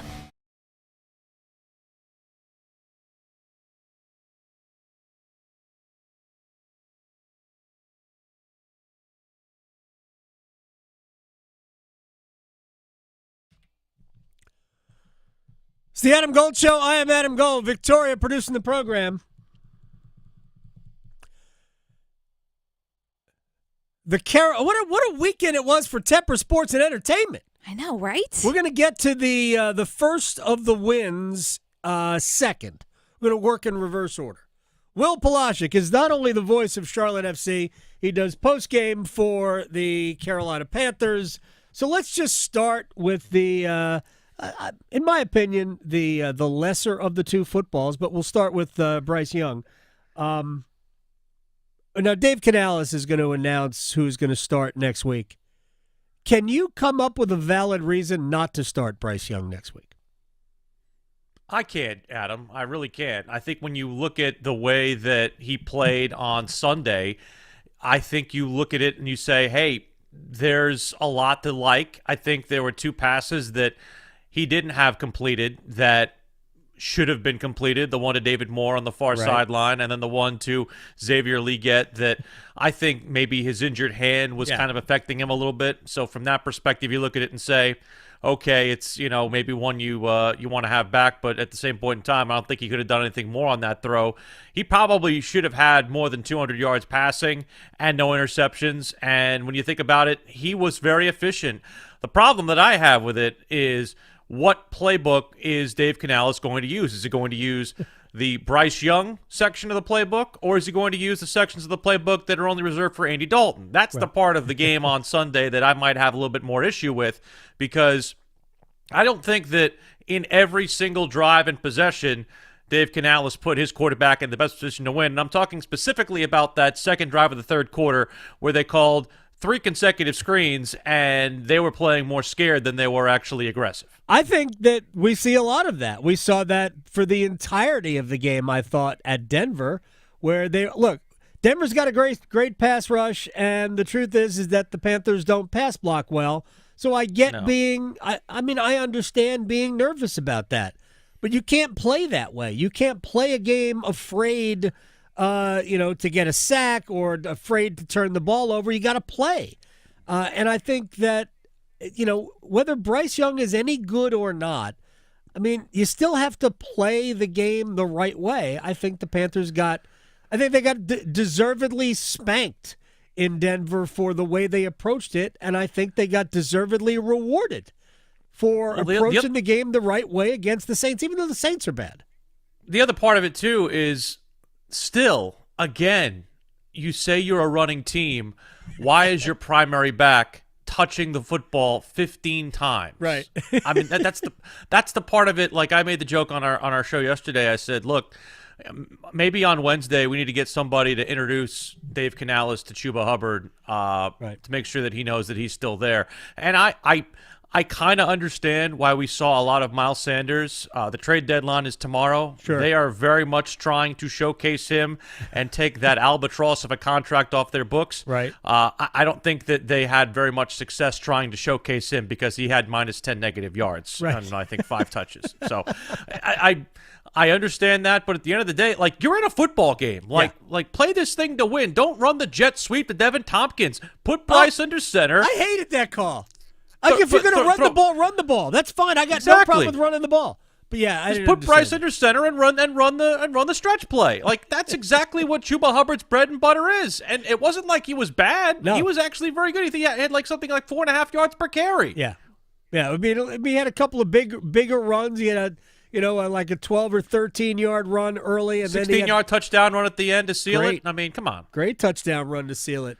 And Bryce was really good when they needed him to be really good. He also, he throws the ball pretty well down the field. I just, if you need to help, whether it's Christensen or if Aquanu is back, if you need to provide help to your left tackle, do it. Let a back stay in and chip. But my gosh, just the O-line wasn't a problem throw. yesterday. The O-line wasn't a problem yesterday. Right. The only was sacked once, and I think that one was maybe a little bit more on Bryce than it was the offensive line. Yeah, the protection broke lot of down, sacks but I are think on the he kind of quarterback. I think he ran into the unfortunate weak side of the protection there. So from that perspective, maybe that one's a little bit on Bryce, probably one of his only real flaws of the game. But outside of that, they protected him, kept him upright. I think Brady Christensen held his water in moments. I think Cade Mays did the same thing at the center position, and the rest of the principals were good. So it's not like you could complain about anything from an execution standpoint on the offensive line, and I think Bryce executed what he was told to do. I just feel like he could be told to do things that are more on the aggressive side, because when he was able to actually thread the needle and maybe uncork a little bit, he was on point accurate. Yeah, look, I think there were a lot of things to like. I think there's certainly room. He had a couple of passes that could have been picked. Sometimes he throws on the more diagonal routes, or on the lateral routes, which I kind of hate. Sometimes the pass is not on the right side, so it makes it a little bit more difficult. But on the JT Sanders 46-yard catch and run, like, he let him into space, so he allowed Sanders the kind of a running start to get up the sideline. So those passes need to be thrown accurately too. But I think he throws the ball relatively well down the field. So I thought it was a very good start. And if Dave Canales doesn't name him the quarterback, and I expect he will, because there, as like you said, I asked the question specifically. There's no valid reason to not play him unless somehow he got hurt, which I would say, yeah, probably not. But I just liked seeing him smile when it was all over. He had not been in a victory formation since college, because they won. And I think he'll start. I think he will. I think part of that might be some, again, with the trade deadline being tomorrow, that might be a little bit of the kind of intrigue that maybe draws somebody. But I think at that point, you've kind of tipped your hand to everybody. I think Andy Dalton could have started this week if they wanted to have him start. I think there was some real intrigue to see if Bryce had built on something with the Denver game. And again, look, with a bye coming up, this allows you a perfect opportunity to give Bryce Young 3 consecutive starts and then an extra set of time to bring you into the second half of the season. And look, the thing that I said at the beginning of the season is that the wins or losses, whether they come or not, are not the most important thing about this season. The most important thing about this season is you have to figure out unequivocally and without real question what you have with Bryce Young. And you can't do that with him sitting on the bench. Nope. No, even if it is to trade him. And, in my opinion, and I don't know if you shared this, but you were going pretty close to where I have been. In my opinion, Dave Canales looks like a coach that's been trying to prove that Bryce can't play, rather than a coach that is trying to prove that he can. And so if you decide that you don't want Bryce Young to be your quarterback, that's fine. The organization makes whatever decisions they want to make, and that's okay. We'll all be fine with it. If you want to move him, then that's fine. Move him, but you'll get more for him if he looks like there's something there. And being terrified to use him, terrified to give him NFL plays, only depresses his trade value, which means that you're not going to get anything for him, and nobody's going to take the 2 years of guaranteed money left on his deal also. So in my opinion, the best thing you can do is do the best you can with him, and then if you move him in the offseason, because that's where I think they'd move him, then you do that. But it's not doing you any good to make him look incompetent. Well, I think the thing with Dave is that the 3 quarterbacks that he is known for having his imprints on previously were all veterans who were on their second or later stop in the National Football League. And I think he's finding out how difficult it is to develop these young quarterbacks. And there have been a lot of people who've talked about this young quarterback dilemma that we found ourselves in the league. Greg Olson said it prominently on a podcast last week, and there have been a couple of others who have literally come out and said there is a problem when it comes to the league developing quarterbacks. It's because when they get them, they're not ready. But because of the way the contract is structured, the organizations feel like, well, we're paying them all this money. They have to be ready.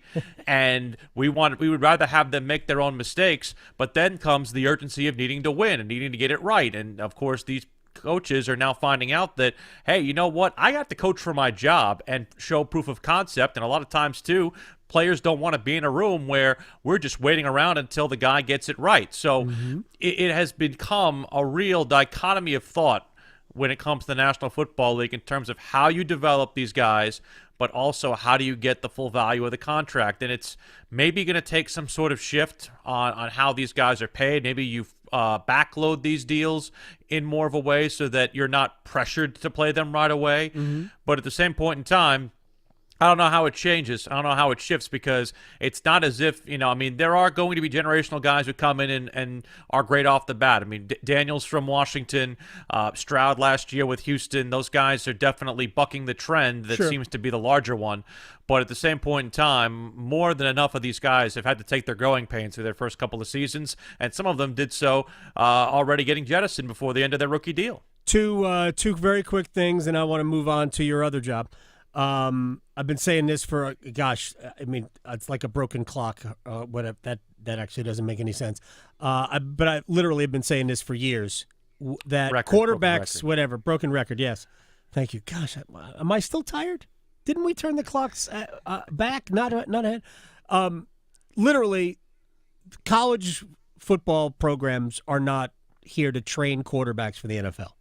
They're here to win games, and they use a certain offense across the board now to win games. They don't care about getting quarterbacks ready for the NFL. And even the teams that play more of a pro style are really dumbing it down so they can win games. They're not trying to get these quarterbacks ready. So that's one part. The quarterbacks don't arrive, as you said, they don't arrive ready to play. And leagues and teams and owners, they overdraft quarterbacks. We draft them way earlier in drafts than they belong getting picked. And then we put them on the field sooner, so it's a self-fulfilling prophecy. Rather than, all right, we're going to draft you appropriately, or wherever we draft you, we're going to make sure you develop before we put you in a situation.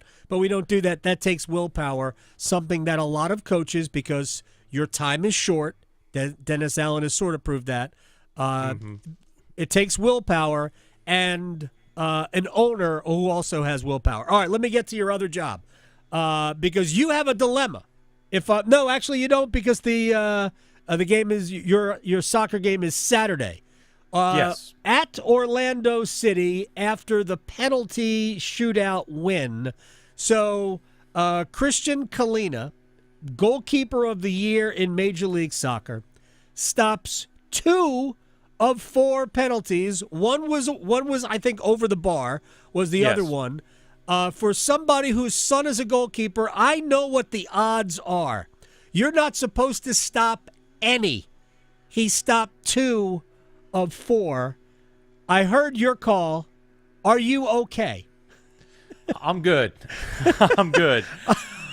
It was a great atmosphere, though, on Friday night. 40,000 people at Bank of America, man. It was pretty good, and I feel like it being a Friday night, you give those who didn't have a chance to be there a little bit of grace, because I know that's a tough night for a lot of the people who have to travel a long way to come to Bank of America Stadium. But a great atmosphere.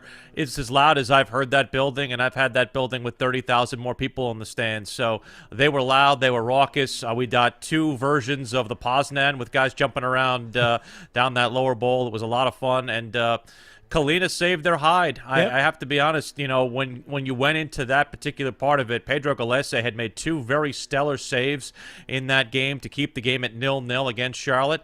And in a game where usually you favor the busier goalkeeper, and Gallese is somebody who's a pretty good one in his own right, Peruvian international. He's got a lot of caps internationally.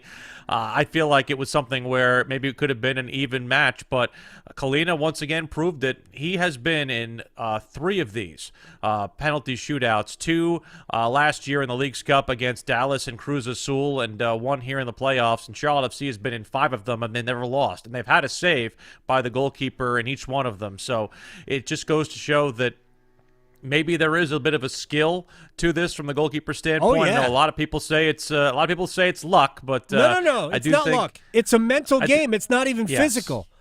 Yes. When you get to penalties, it's psychological warfare. It is my favorite thing in the world to watch in sports is a penalty shootout. As much as people find it boring, I find it fascinating.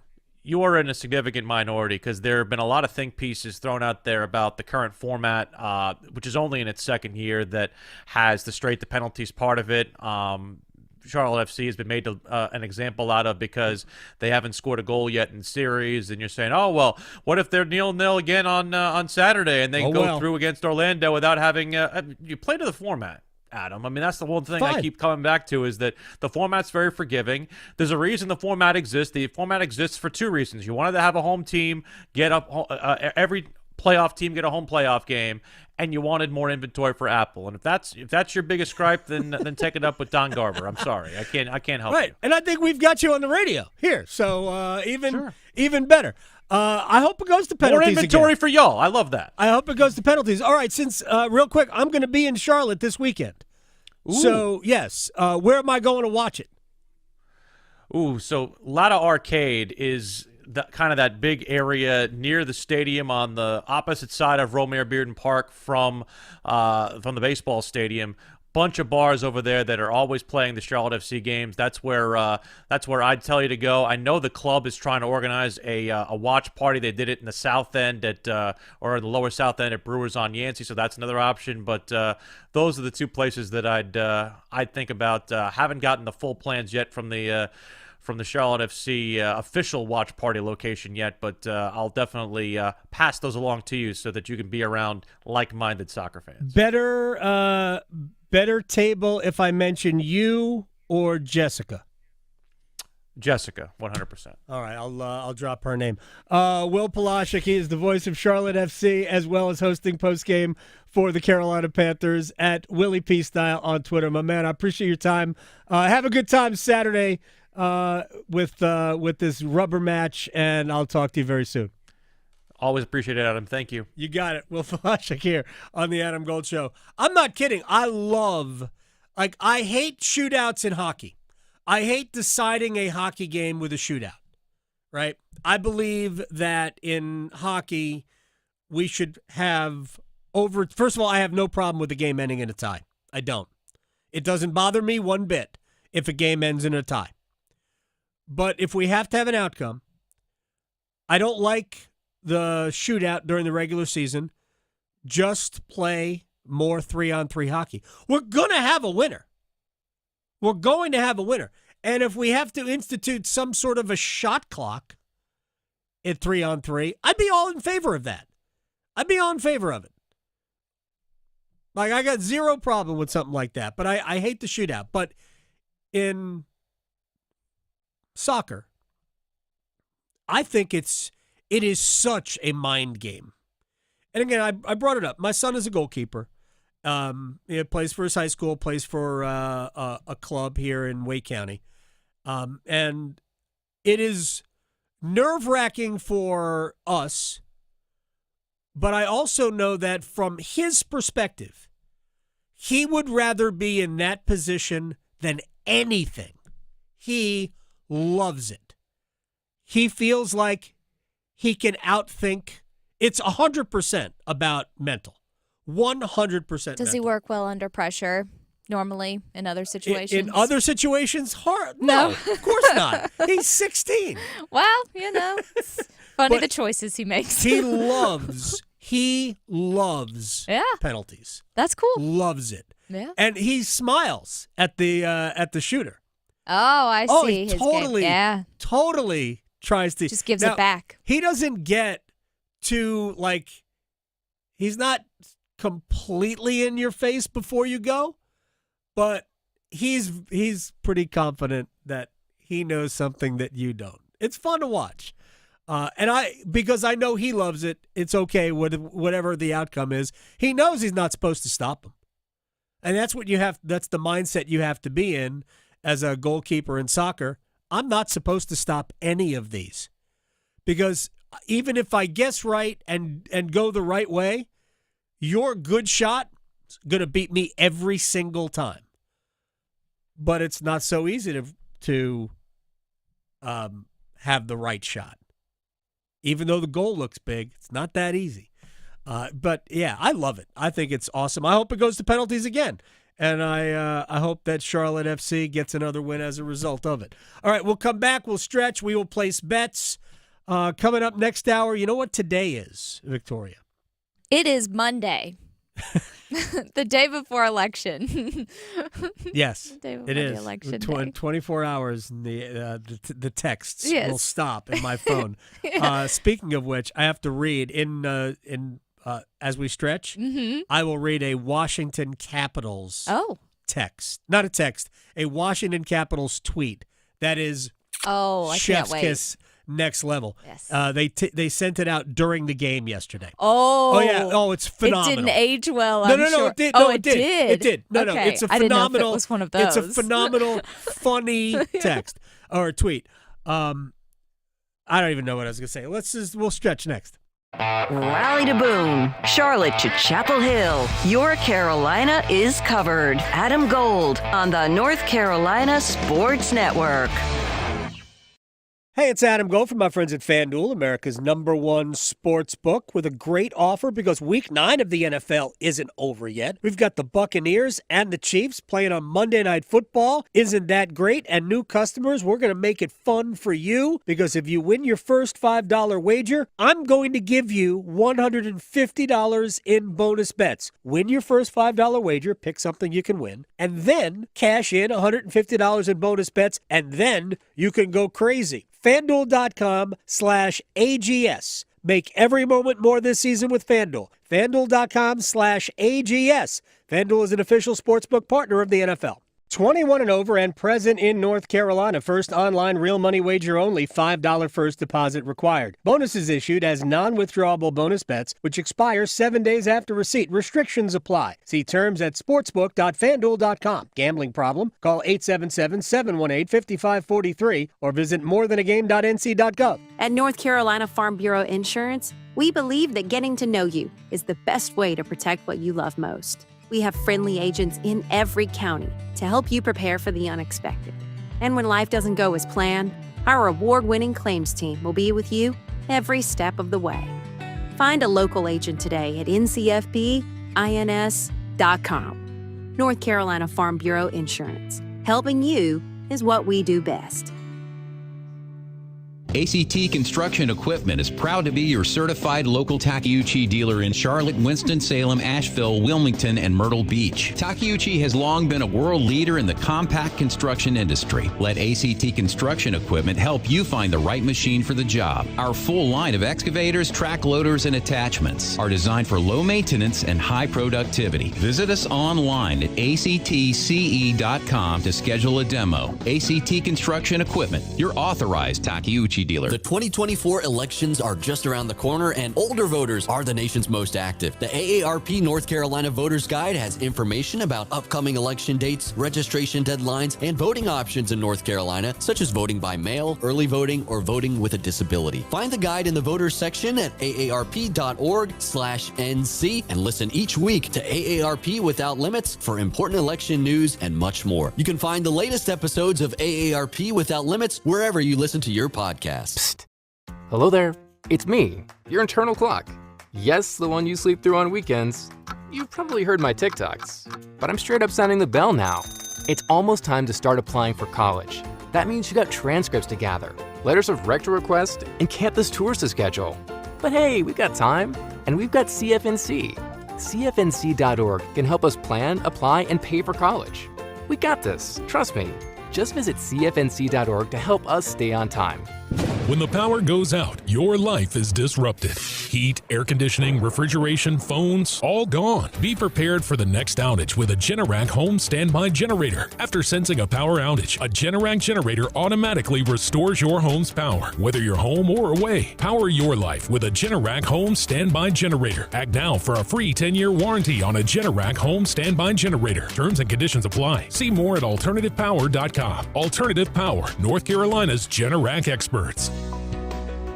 Agriculture drives our local economy. I'm Lee Ivey, Director of the Agricultural Institute at NC State University, and we are looking for our next generation of leaders. If you want to make a difference and help feed the world, join us at the Ag Institute, where we grow successful graduates, productive futures, and rewarding lifestyles. We offer 2-year degrees and hundreds of internships. Learn more online by searching NC State Ag Institute. 2 years, 1 degree, endless possibilities. This is Adam Gold. What, a minute 53 into the game? Heat of the moment? Right. What kind of heat of the moment is that? We haven't even gotten to simmer yet. I know. Did someone flip him off in the parking lot? Like, what are we seriously. The Adam Gold Show.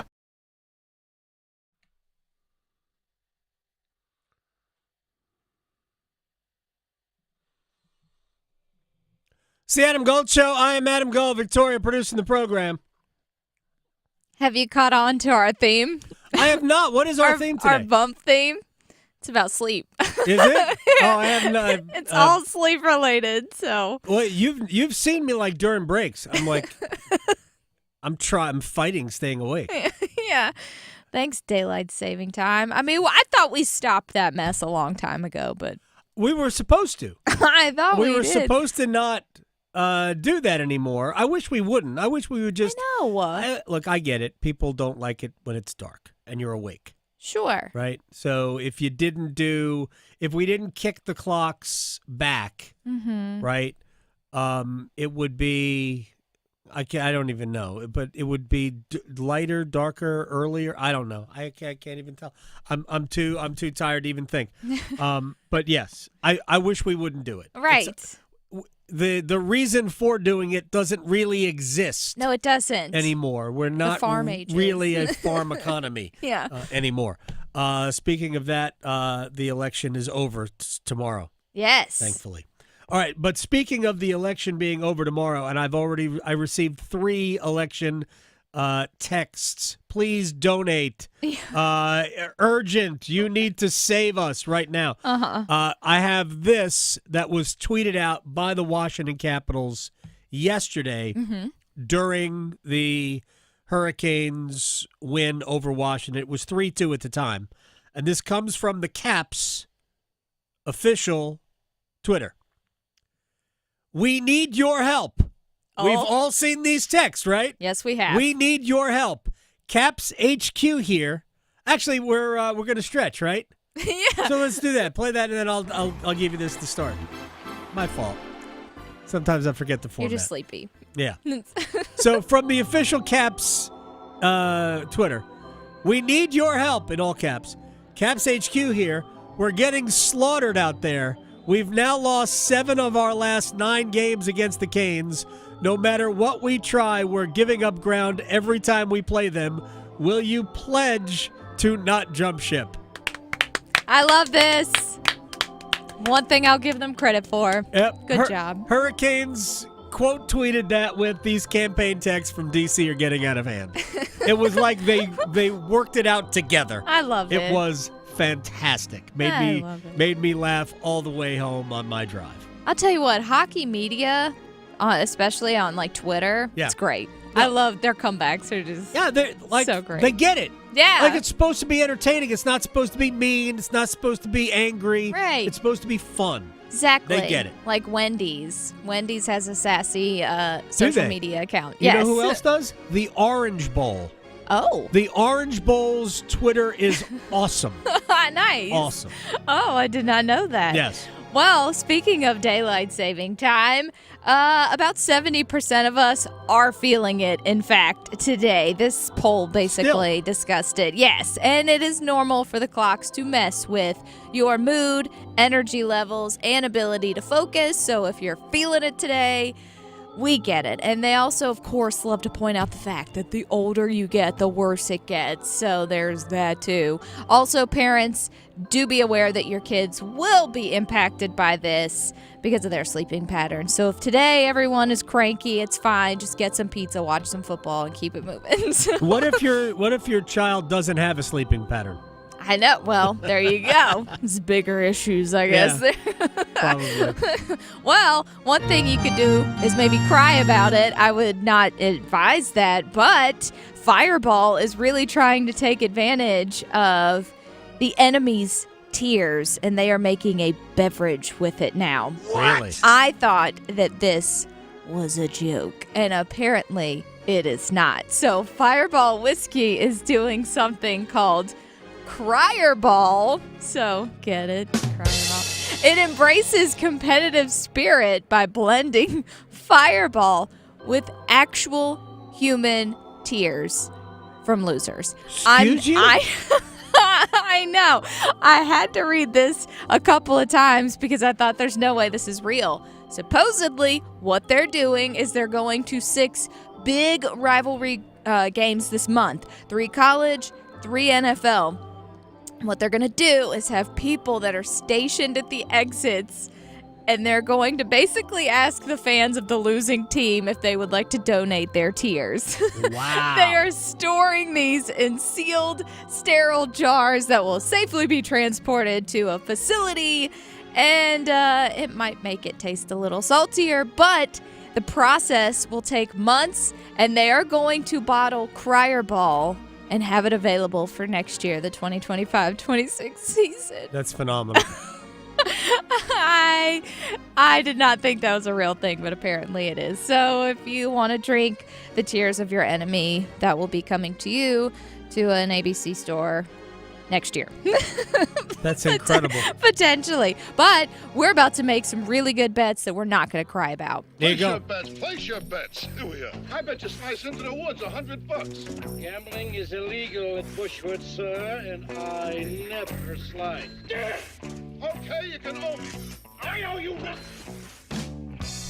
All right, I gave you a major Premier League upset winner over the weekend. I gave you Bournemouth beating Manchester City at plus 480. Did So it happen? It actually happened. There you go. Absolutely. Hey, perfect. Absolutely. Good for Liverpool as well as Reds go top. Yeah. As both Arsenal and City lose on Saturday. It was a wonderful day. Yeah. For my Reds. My Derek Lewis pick last week where he likes to take his pants off when he wins in the ring didn't happen, so no pants were taken off. He medically tapped, so who knows what was going on with him. I think we can all relate. Yeah. So today, all football though. Buccaneers in Kansas City taking on the Chiefs. Give me Cade Otton as an anytime touchdown score for the Bucs since they don't have Evans or Godwin. So anytime touchdown plus 240. I like that. All right. I think the Buccaneers keep this close. I think this is an ugly football game today. Give me the Buccaneers plus 9.5 and under 45.5 plus 233. Okay, so I've got the total winner. Really That's my last one.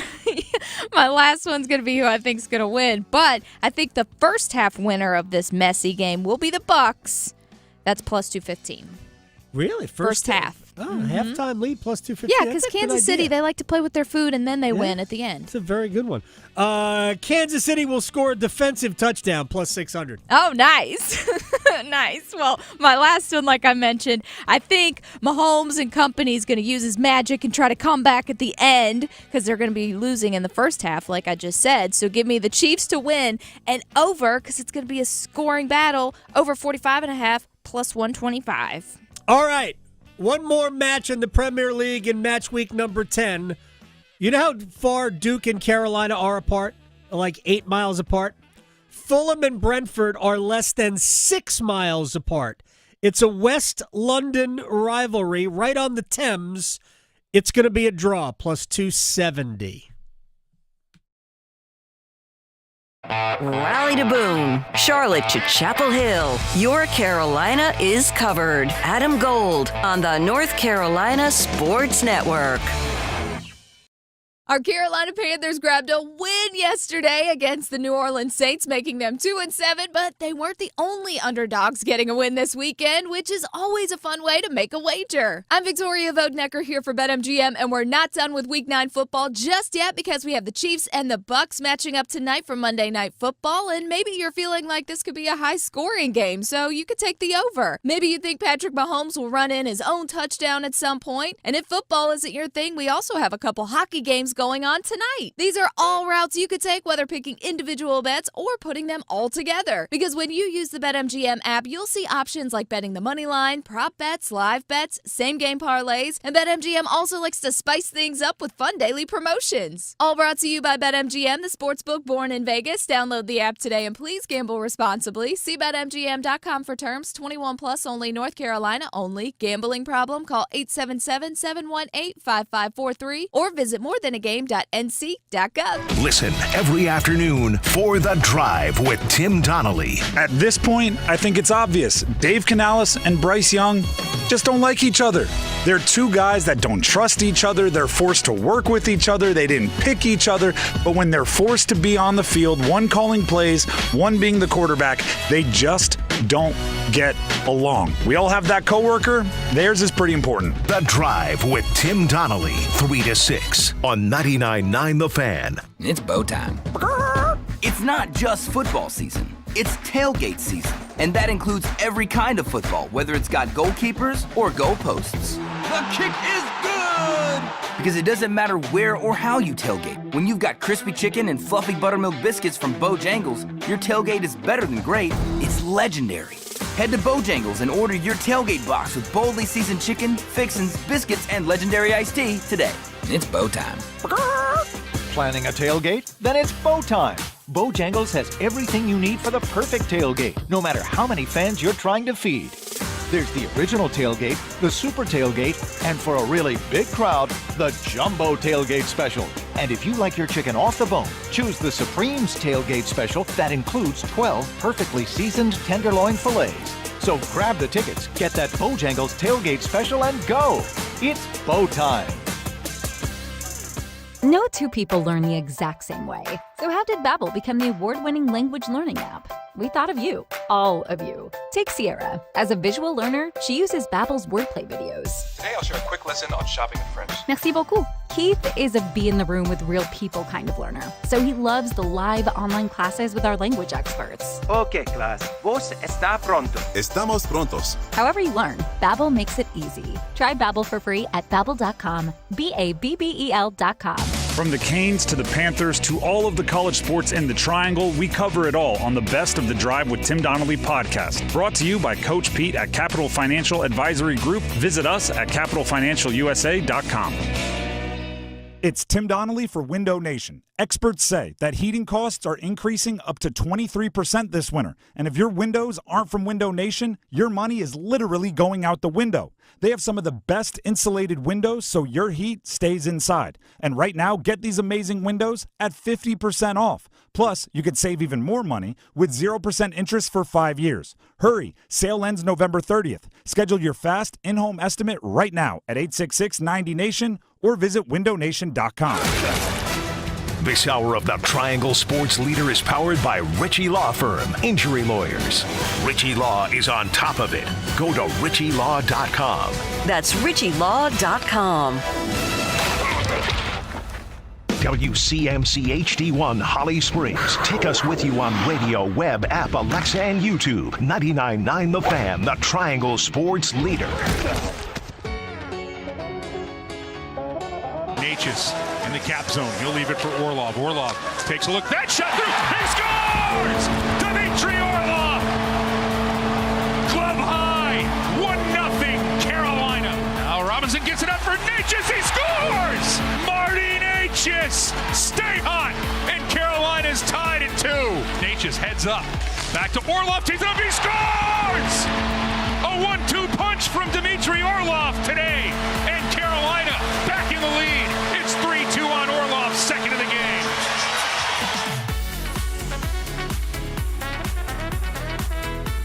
What a good day for teams named Carolina, or a good weekend for teams named Carolina,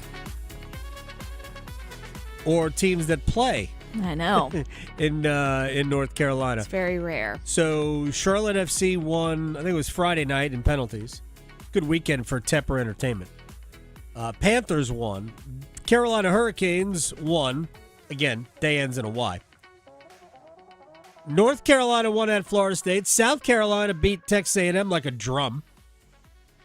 Good weekend. Mm-hmm. Really good weekend. All right. We have a lot of stuff to do here, and the Hurricanes and the Panthers will dominate our Wall of Sound.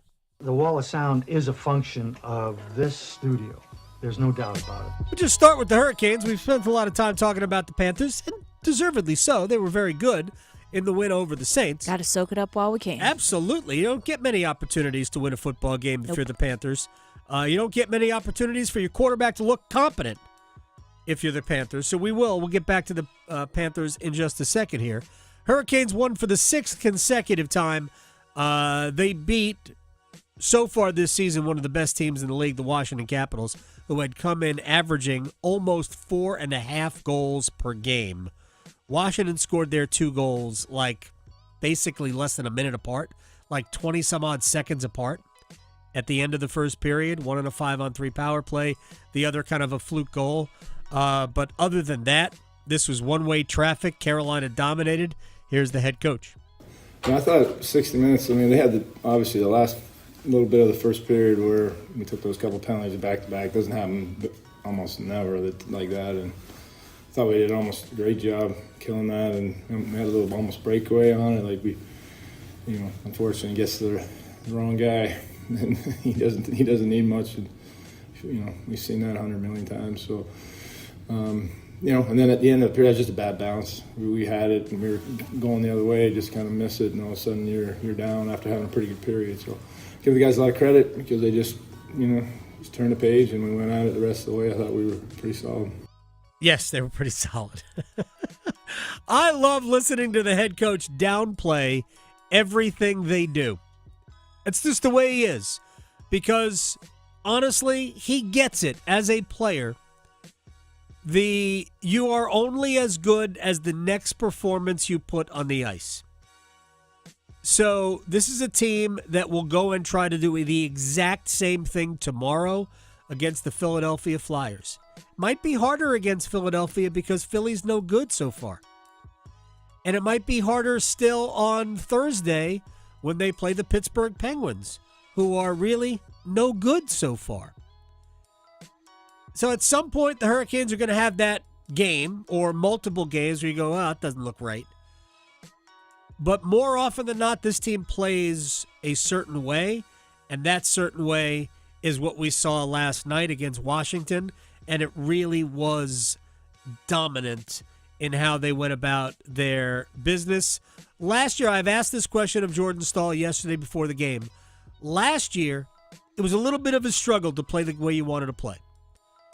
This year, it seems like it's happening every game. Here's the head coach. Yeah, I think, it probably had a lot to do with that as they did play last night because, we played pretty hard. And but I thought, like I said, I give the guys credit. We came with a pretty good game plan on it, and I thought they stuck with it, even, like I said, having a little bit of setback in the first.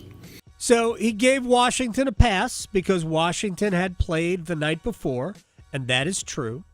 As I have already seen somebody remind me on Twitter that, it's not to get too crazy. Washington played last night. And I said, you're right, because the head coach always gives his team the benefit of the doubt in the second game of a back-to-back, which Rod says doesn't matter. Because it can't matter. Every team has to play them. The Hurricanes, I think, have 14 back-to-backs this year. They supposed to have already had 2. But the first one was the second game of the year at Tampa, which was canceled. Now, they lost the second game of the back-to-back. The other time they had it this year, they were in Pittsburgh, then they went to St. Louis. I would point this out. St. Louis, in that game, the Hurricanes kicked their rear ends for 60 minutes, but lost the game. So your performance shouldn't matter if it's the second of a back-to-back. These guys are in good enough shape to handle it. As long as there are no travel issues involved, yeah, that should be okay. So Rod would never allow his own team to use that as an excuse. These guys are in good enough shape. All right, let's get to the Panthers and their win over the New Orleans Saints. And let's start with Dave Canales in the locker room, fired up. Can you win the game in the first quarter? No. Can you win the game in the second quarter? No. Can you win the game in the third quarter? No. Can you win the game in the fourth quarter? Finish. Okay, we got a couple guys, okay? Charles Harris had a half a sack. Clowney had a half a sack. We got to go 2 times here. Chuba Hubbard had 1 touchdown. Chuba Hubbard had another touchdown. Okay, hey, that's us. Finish. Finish everything we do. Don't pass judgment on what's going to happen in the game. Keep playing, keep playing. That's what we did. Mike Jack on the big stop right there. Hey, you guys did so good. We got a victory Monday.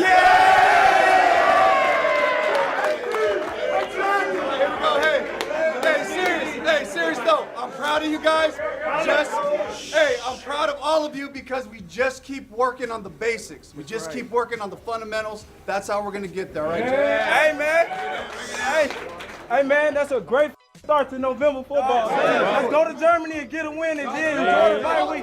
Hey, family on 3, 1, 2, 3. That was good. All right, Dave Canales, what'd you have to say about Bryce? Solid. I got to look at the whole thing, got to watch the film and all that stuff. But he came up big in some critical moments, and gave us an opportunity a couple of times. So, again, just proud of the step that he took again, just taking all the things we're asking him to do, getting us to the right plays at the right time. So a great step. All right, Bryce Young, you quarterbacked a victory for just the 3rd time in your NFL career. How was it? I've had the same confidence. My confidence comes from God and comes from the people, my teammates, the people around me, people in this building. So, it's not going to waver negatively when things weren't going great or, after when it's not going to give up, go up or down. It's steady where it is. And, again, that comes from God and those people in there who work super hard to have a day like this. Again, there's still stuff to clean up, still stuff to get better at. We'll deal with that at the appropriate time. But, the confidence definitely doesn't waver. You can always tell when he's talking after a win because he doesn't have cotton mouth. Every single time. I've noticed this from last season. It's a thing. Really? Go back and check. Every single time. When he talks after a loss, I just want to give him some water so badly. I feel bad for him. Well, like I've said this before about Bryce, he just seems so unsure about anything. Yes. So I'm glad he got a chance to win. I'm glad I got a chance to see a smile on his face on the field. Mm-hmm. Yeah. They won 2 games last year. They were both on walk-off field goals. So 15-13 at home over the Texans, and they, I think, also at home 9-7 over the Falcons. I mean, those are 2 horrendous, like 15-13. Yeah, really? Bad. 9-7, where you kicked 2 field goals in the fourth quarter. They're 2 of their last 2 possessions ended in field goals, and you win a game. I mean, the Falcons had to be embarrassed about that. So good for them, good for him now. And Dave Canales didn't want to mention it. I haven't seen any news out of Charlotte if they've named him the starting quarterback or not. Canales didn't want to mention it after the game, but he was asked, is Bryce the starter?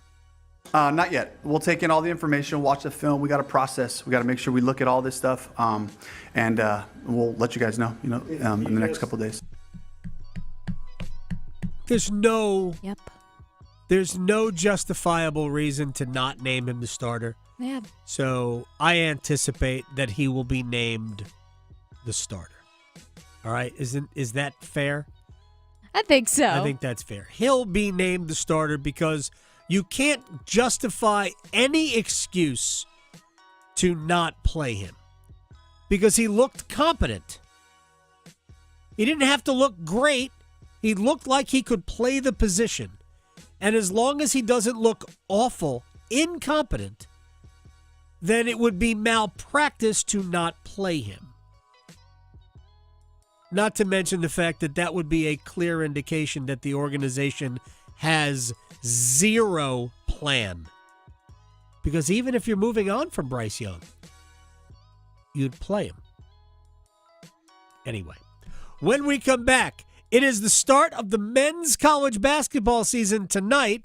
The women have already started. I think the Duke game is probably over, right? They should be pretty close to over.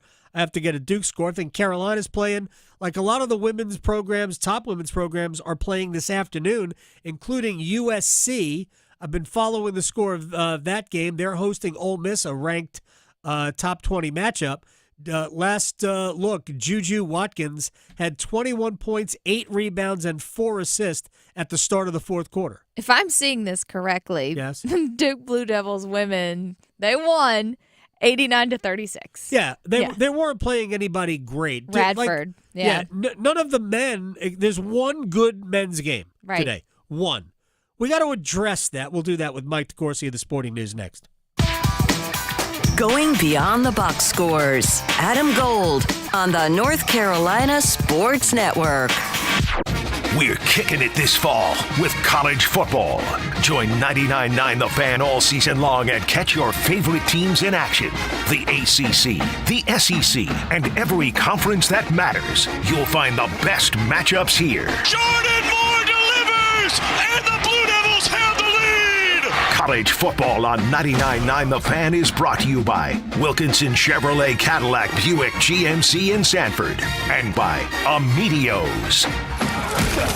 Adam Gold here from my man, Coach Pete DeRuta, Capital Financial Advisory Group in Apex. He's a retirement planning specialist, and you, like many people, including those my age, are getting to the point where I'm done. I don't want to go to work anymore. I don't want to get up. I don't want to do what they want me to do. I want to do what I want to do. Not me, personally. Not me. Don't tell the bosses. But if you are, Coach Pete DeRuta can help you get there. 888-843-0013. Or you can text Adam to 600-700, and we are going to get you in front of Coach Pete and his merry band of fiduciaries. They are legally obligated to do right by you, and we are going to get you a total customized retirement plan so you can retire on your terms. And by the way, that is a $1,000 value to somebody else. Yours free today, but you have to call 888-843-0013 or text Adam to 600-700 for Coach Pete DeRuta. Throughout this campaign, I've seen the best of America, and I've seen what is holding you back and weighing you down. High costs, fundamental rights being taken away, and politics that too often have driven division. Next January, one of us will be president. If it's Donald Trump, he's made clear he'll wake up every day and stew over his enemies list. That will help no one. If I am president, I'll be focused on my to-do list for you, the American people. I'll cut costs by cracking down on corporate price gouging, make housing more affordable, lower taxes for 100 million Americans, and protect Social Security. I'll focus on you and getting things done. And now I'm asking for your vote. Because as president, I will get up every day and fight for the American people. Let's get to work. I'm Kamala Harris, candidate for president, and I approve this message. Paid for by Harris for President. Prescriptions require an online consultation with a healthcare provider who will determine if appropriate. Restrictions apply. See website for details and important safety information. Subscription required. Price varies based on product and subscription plan. Hi, I'm Dr. Peter Stahl, board-certified urologist and senior vice president of men's sexual health at HIMSS. I've helped many guys with ED in my 12 years of practice. But now you can get world-class care for ED 100% online by going to hims.com. So what are you waiting for? To start your free online visit and find ED treatment at up to 95% off brand name prices, go to hims.com/joy. Hey, what do you say? John Forsland here from my friends at Buffalo Brothers. I live and work on both coasts, travel the country, and there's nothing better than Buffalo Brothers. The best wings on the planet and half-price appetizers Monday through Friday, 4:30 to 6. Visit all 5 Triangle locations and ask for their great daily beer specials. And how about this special? Every Sunday, they have $6 Bloody Marys and $6.50 Jamesons. Dine in, carry out. BuffBrothers.com. Aw, man, now I want wings. When you're high, you feel different. You think different, you talk different, you draw different, you listen to music different, but you probably knew that. Problem is, you also drive different, and not in a good way. That's why driving high is illegal everywhere. So if you're high, just don't drive. Make a plan to get a sober ride. Because if you feel different, you drive different. Brought to you by NHTSA and the Ad Council. This is Adam Gold. Dan on Twitter, who you got? Robert Plant or Elvis Presley? That is actually very difficult because I don't want to disrespect Elvis Presley. I think it's Elvis. It's very, very close, and that is an incredible question. The Adam Gold Show.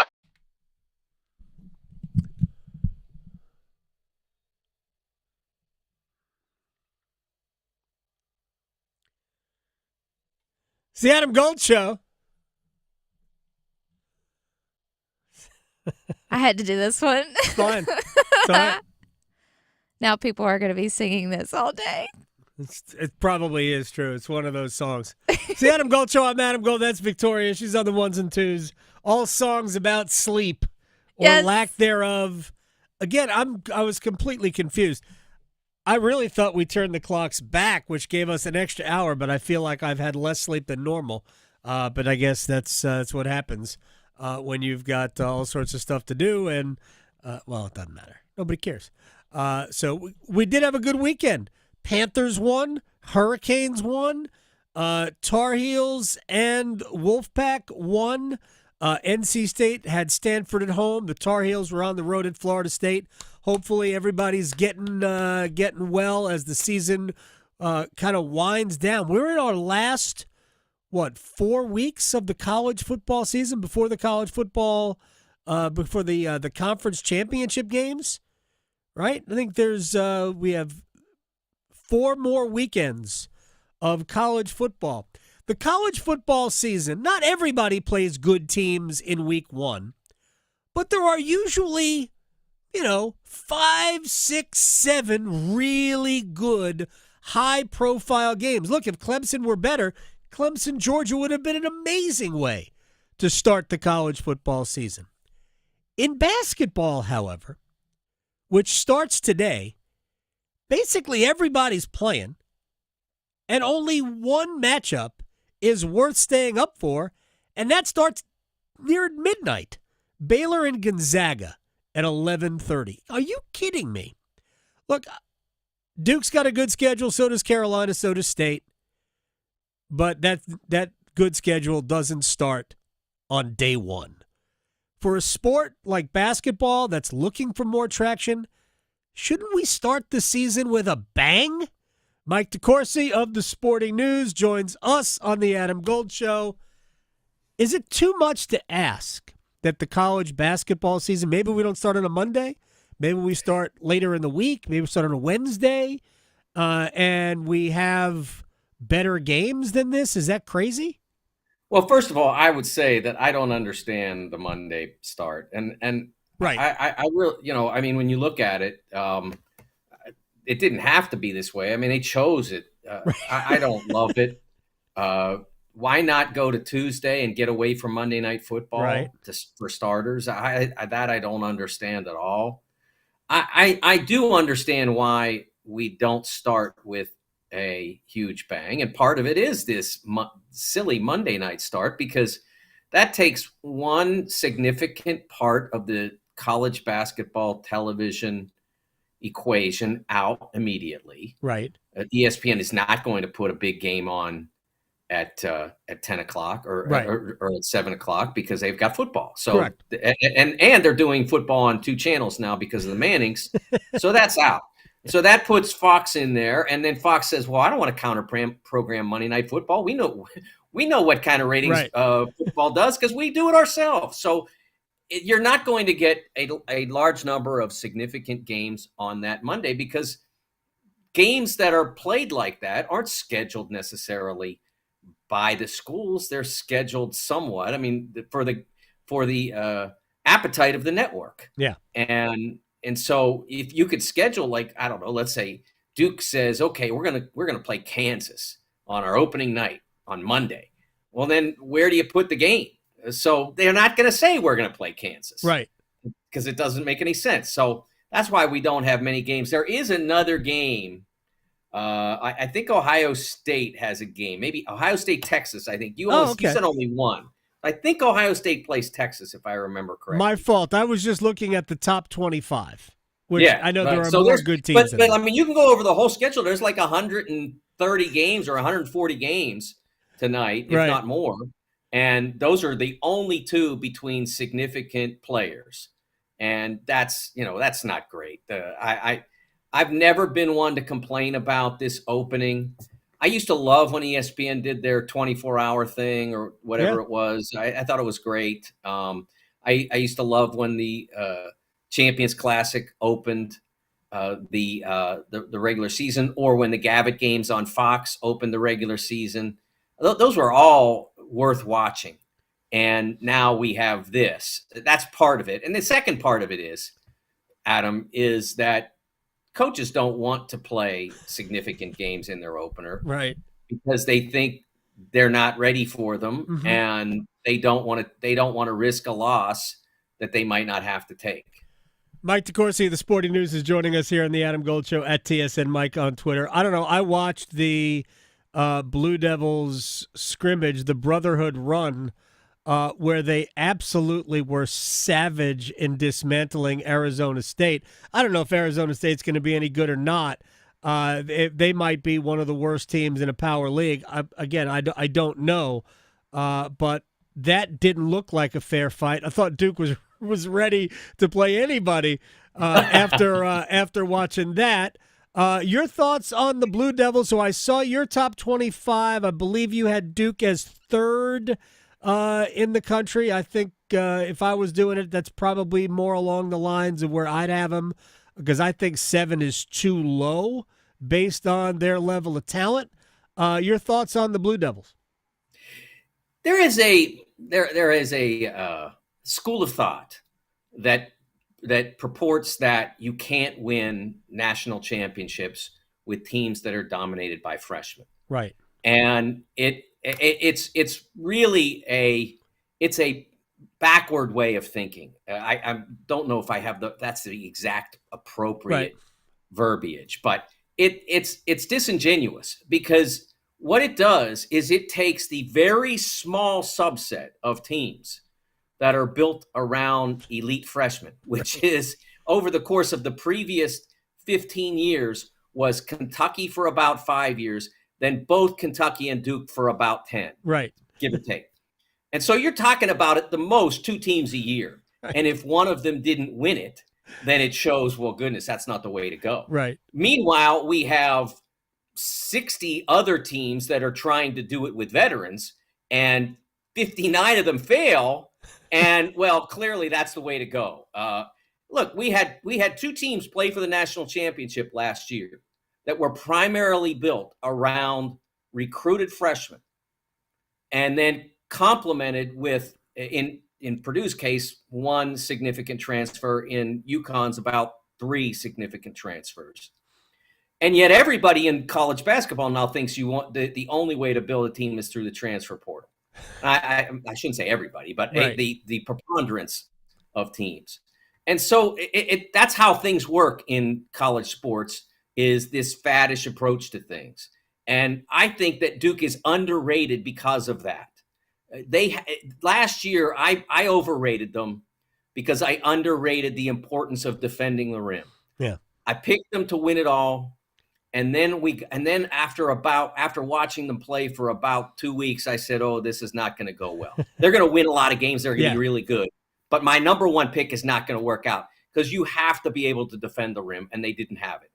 And this year they do. Mm-hmm. They have that ability. They have perimeter scoring. They have one of the best players in the country. The question that I would have about them, and this is a question they have to answer themselves, and I think that they have, John Shire has faced this question, is how comfortable are they at point guard? Right. Do they feel like Tyrese Proctor can win a national championship? I think that's the one question that, as you look at the composition of this team, I think he's a fine player, but is he a point guard who can run a national championship team? That's a question they have to answer between now and April. Yeah, they whether it's Caleb Foster or Tyrese Proctor or Caleb Foster, neither are necessarily. Proctor's probably better suited to be a point guard to lead you to a national championship. Foster is more of a steady hand, Maybe both will be good enough. I don't know, but it probably comes down to not only Cooper Flagg, but I watched Con Knipple, and honestly, they are loaded. They got guys on the bench that could score 15 points a game for a lot of schools, even in the ACC, who might not get any run at all. Isaiah Evans, Darren Harris, these guys might not play a lick in big games, and they can absolutely play. I know you've got North Carolina highly thought of as well. They have the backcourt you want in Davis and Cadeau. My only question about Cadeau is, can he shoot well enough to make you guard him, or will teams be allowed to play 5-on-4? Yeah, I think it's a fair question. I think he has to answer that because he has to answer it affirmatively because his great ability to get into the lane and finish. I mean, he's extraordinary at that. But if teams sag off you, then they're not going to, then you're not going to be able to get to the lane. And that's he has to improve. I think he was 10 for 49 or something like that a year ago. He shot about 18%, whatever the numbers equate to. He's got to be better. If you're going to be a point guard that has professional aspirations, your number in that category has to be above 30. In the college game, it has to be above 30, and it should be well above 30. But it has to be above 30 if you're going to have professional aspirations, as well as if you want to really be truly successful at the college level. Mike DeCourcy of the Sporting News is joining us here on the Adam Gold Show. Who's your top team? Who's your number one team at the start of the season? Alabama. Alabama has everything you need. They have everything you need to win it all. And now that is on day one. That is without seeing them play. A year ago, they had a lot of the same players and were a very poor defensive team. As Final Four teams go, they may have been one of the worst ever. Right. At least in the modern era. And so they have to improve defensively. But they've got size. They've got NBA players. They've got point guard play. They've got a guy in Mark Sears who can score 25 a game. They've got everything you want, and they've got great depth too. So that there's a lot there that on day one that there is to like, and I don't think anybody else has that strength in all the key areas. I mean, there are a lot of key areas you have to look at. When Kansas is the overall number one team right now, and according to the Associated Press. I don't look at them and see a national champion. They may win 30, 35 games, whatever, but they don't have what you usually need to have. They aren't strong defensively at the rim. They don't have the level of NBA talent that you usually have to have. And so I don't see that there, but I do see it at Alabama. And that's, I think they have multiple guys who will go in the first round on this team. And that's really exciting for the Tide. I know you have Houston number 2. No offense. And look, I know that Kelvin Sampson has done an incredible job putting that program back on the map. It helps that they're in a power league back in the Big 12. But for me, I can't watch him. I'm one of those guys. I need points. I need points. And Houston and whoever they play will score fewer points than the Charlotte Hornets will on any given night. It will be combined lower than the Charlotte Hornets. I just need points. So where did you go for your celebratory beer when Tony Bennett announced that he was going to retire immediately from Virginia basketball? Yep, exactly. I'm curious now. I did not shed a tear. I love Tony. Tony's a wonderful coach and a great guy. He really is. But I couldn't. And when Rick Pitino was at Louisville, I was sure to be away from a television when Louisville and Virginia played, because those were the worst basketball games in the history of the sport. Dr. Naismith would have sealed the bottom of the peach basket when those two teams played. All right, 2 more very quick things from Mike DeCourcy before we have to say goodbye. National college basketball writer for the Sporting News, but he covers all sports. Why are the Penguins so bad? They're terrible. We're going to have them here on Thursday. Why are they so bad? again, the narrative is that they allowed the great players to get old, but it's not those guys. No, it's not Sid and Gino, and it is to an extent Letang. He's got to be better, but yeah, it's all the guys around him. They're not very good. Adam Graves, they gave him a significant contract, and if you went over every goal they allowed this year, you can see what play he made to lead to that goal in about 50% of the cases, estimated by me. He's just so poor, and he's maybe not even their worst defenseman. That's how grim it is on D for the Penguins. Well, we Hurricanes played him on the beginning of that road trip, and man, they were Sidney Crosby maybe played the worst game he's played against Carolina that day, but I'm not worried about Sid. Malkin, yeah, he's off to a pretty decent start, but man, the rest of it was not good. And I know I sent you this text. So 10 matches in, you feel good about Liverpool on top of the Premier League? Feel great. They're playing extremely well. Yeah. It's what's interesting is Arsenal, which had been touted as the contender to try to take down Man City, is really struggling at this point. And you can turn things around, but the way the Premier League has worked over the last, I'd say 6 to 7 years, there's not a lot of time. There's usually not a lot of time to get right against whoever it is that's great. And it's usually Man City. In 1920, it was Liverpool. But there's not a lot of time to catch up if you spot the leaders too many points. Yeah. I think mid-80s wins the league, maybe even maybe low 80s, given injuries to Arsenal and City. So I still think that City and Arsenal are very much in this, and City's only 2 points behind Liverpool, and we play coming second match in the league coming out of the international break right after Real Madrid. That is fantastic. It's we're off to a good start. All right, up the Reds. Mike DeCourcy of the Sporting News. I appreciate your time. Thanks, Adam. You got it. Mike DeCourcy here on the Adam Gold Show. Look, the reason I became a Liverpool fan was because DeCourcy is a Liverpool fan, and I was just then getting into it. I had to choose a side. I like Mike so much, and I thought, well, he knows what he's talking about, so I'll become a Liverpool fan too. And now it's in my blood. All right, when we come back, we're going to check in with Michael Kaye, or Mike Kaye. I don't know, Michael Kaye.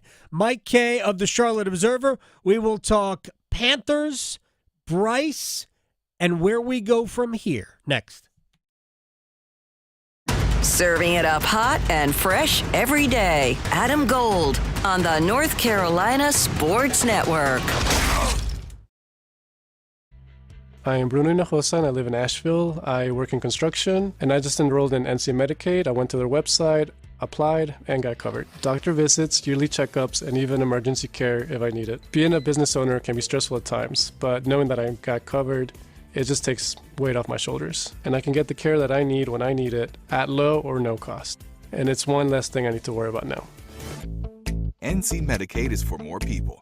See if you qualify at medicaid.nc.gov. Hey, it's Adam Gold from my friends at FanDuel, America's #1 sports book, with a great offer because Week 9 of the NFL isn't over yet. We've got the Buccaneers and the Chiefs playing on Monday Night Football. Isn't that great? And new customers, we're going to make it fun for you because if you win your first $5 wager, I'm going to give you $150 in bonus bets. Win your first $5 wager, pick something you can win, and then cash in $150 in bonus bets, and then you can go crazy. FanDuel.com/AGS. Make every moment more this season with FanDuel. FanDuel.com/AGS. FanDuel is an official sportsbook partner of the NFL. 21 and over and present in North Carolina. First online real money wager only. $5 first deposit required. Bonuses issued as non-withdrawable bonus bets, which expire 7 days after receipt. Restrictions apply. See terms at sportsbook.fanduel.com. Gambling problem? Call 877-718-5543 or visit morethanagame.nc.gov. The 2024 elections are just around the corner, and older voters are the nation's most active. The AARP North Carolina Voters Guide has information about upcoming election dates, registration registration deadlines, and voting options in North Carolina, such as voting by mail, early voting, or voting with a disability. Find the guide in the voters section at aarp.org/NC and listen each week to AARP Without Limits for important election news and much more. You can find the latest episodes of AARP Without Limits wherever you listen to your podcasts.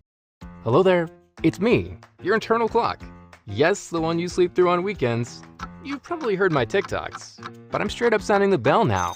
It's almost time to start applying for college. That means you got transcripts to gather, letters of rec to request, and campus tours to schedule. But hey, we got time, and we've got CFNC. CFNC.org can help us plan, apply, and pay for college. We got this, trust me. Just visit CFNC.org to help us stay on time. Some call it overplanning. At Alternative Power, we call it foresight. Be prepared for the next power outage with a Generac home standby generator. After sensing a power outage, a Generac generator automatically restores your home's power, whether you're home or away. Generac, it's not just a generator, it's a power move. Act now for a free 10-year warranty on a Generac home standby generator. Terms and conditions apply. See more at alternativepower.com. Alternative Power, North Carolina's Generac experts. From the food we eat to the clothes we wear, agriculture touches every corner of our daily lives. I'm Lee Ivey, Director of the Agricultural Institute at NC State University. With the world's population growing, we need people equipped and trained to meet the needs of our future. In our program, we rise to meet that challenge every day, and our students are engaged and invested. Learn more about our program online by searching NC State Ag Institute. 2 years, 1 degree, endless possibilities. Have you ever noticed how little things can make a big difference? Letting someone with an item or two check out in front of you, especially when you have a cart full. By the way, it doesn't take any time to smile at a grumpy checkout clerk. Maybe they've been working a long shift. It takes so little time, but it works wonders. In North Carolina, we have always taken pride in being kind to everybody. Little things do make a difference. Makes you feel better. Makes everyone around you feel better. This is Adam Gold. Georgia needs Alabama to beat LSU right now. And Georgia fans are beside themselves thinking that they have to root for Alabama for anything. So, I mean, it's messy everywhere. The Adam Gold Show.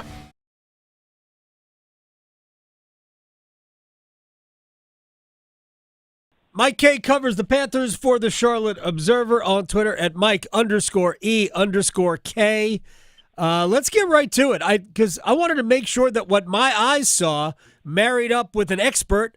You are playing the role of expert here, Mike. And I thought there was a lot of good from Bryce. It wasn't great, but who would have expected great? Because I thought there were some missed throws, there was some luck involved, there was some bad luck involved. But overall, I just appreciate that it looked like he belongs in the National Football League. We didn't see that last week. Overall, what are your thoughts on what we saw from Bryce? Of course, the win doesn't hurt. I thought it was his best start since the Green Bay game last year where they came up short at the end. But I think he made some really important throws. I thought he looked really confident. He tested down the field very early. He was going up against the Saints defense that struggled mightily. Yeah. Let's acknowledge that. He did have some luck. Alontae Taylor almost had 2 interceptions in the first half, but those turned out to just be pass breakups. He also had some pretty bad luck. I mean, he had a dime of a throw on a corner route to David Moore that got broken up. He had the interception that was 100% not his fault. Right. Ripped out of the hands of Xavier Legette. I just thought he managed the game really well. And, you know, he distributed the ball like a pro. And really that's all you can ask for at this point. And I think, you know, the bar has been set very low for him, but I thought he delivered. And I also thought he overcame some poor coaching decisions as well. Mike Kaye from the Charlotte Observer covers the Panthers, joining us here in the Adam Gold Show.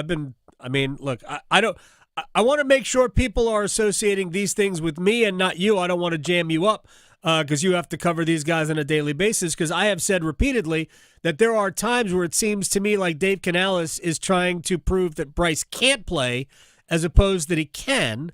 And maybe he is, I don't know. But some of the play calls have been very curious. I think he has demonstrated that he can make throws deep down the middle, deep to the sideline. I think he can make those throws. And if size is the problem, they should just roll him out more.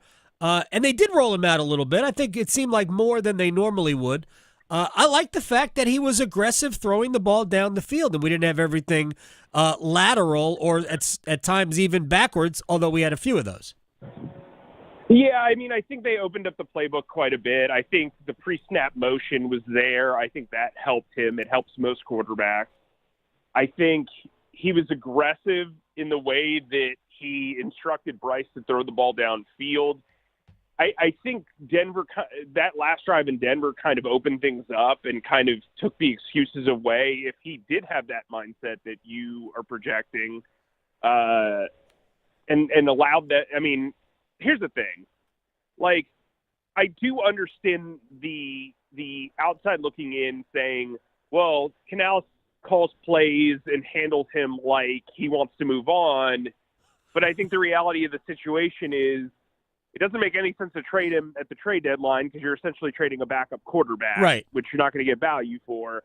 So this is what they have to work with, and this is what they're going to do. And I think he opened up the playbook with the the previous three starts in mind, and this last Denver start helped him open up the playbook even more. Mike Kaye is joining us here. A couple of more quick things. The first thing, he was non-committal about Bryce in Germany against the Giants.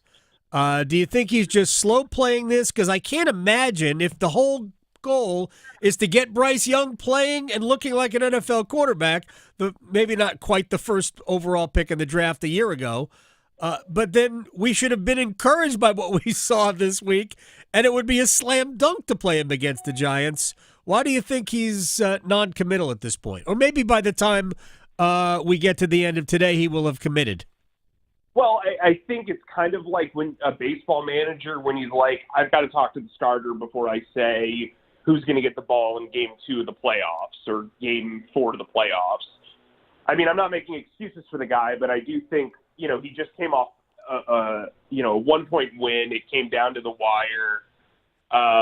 Unfortunately, I don't think he was super ready for the question. And I also think he has been pretty consistent in saying that Andy Dalton gives the Panthers the best chance to win. So for him to just immediately change course would have been out of character. I think when he watches the film, he's going to see that he really doesn't have a choice, and he really should be starting Bryce Young. I mean, look, I think opinions change. I know my opinion has changed over the last 3 weeks. The NFL is an ebbs and flows type of league, and I think where they're at right now at 2-7 and about to play a Giants team that is averaging less than 15 points or less than 16 points a game, it behooves them to put their best foot forward with Bryce Young, if not for the sake of winning, for increasing his market value come next offseason. So this will be the final thing we get to, and I'll let you go because I know you're leaving, I believe, tomorrow. Because I was listening to the one and only Mike Kaye, who covers the Panthers for the Charlotte Observer, on a podcast, and I felt seen because I have been super militant, and I know you're leaving tomorrow for Germany. I have been super militant about the Panthers should make a list of every asset and by all means offer them up to somebody who will give you something for it. I realize that is probably a short list, okay? Like, I would trade J.C. Horn if it were me, because I think by the time the Panthers are really good, Horn might not be, and I think they probably – I don't think Horn is quite what they believe. Anyway, I don't want to get into that, but I would offer everybody up. But I realize that you're not going to just give players away for 6th-round picks, 7th-round picks. Those are generally undrafted free agent quality players either way. But if you could move and I think they'll sign Chuba Hubbard, but if you could move, again, a J.C. Horn and get a day 2 pick, man, I'd do it in a minute. I just don't know what they've got that really is attractive on the open market. I think, and I've said this throughout the week, I think Deontay Johnson has shown that while fire sales sound great in theory, you typically realize once you start putting up the sale signs that the reason why you are having a fire sale is because you're not very good and you're not very talented, and you probably valued your players more than anyone else does. Right. And so I think trading for a bunch of 6th and 7th round picks with guys when you're trying to build a culture sets the wrong tone for a culture. It's a tough beat overall. And so I think what they're going to do is they'll be selective. They don't want to give guys away the way they gave away Deontay Johnson, who clearly had no future here.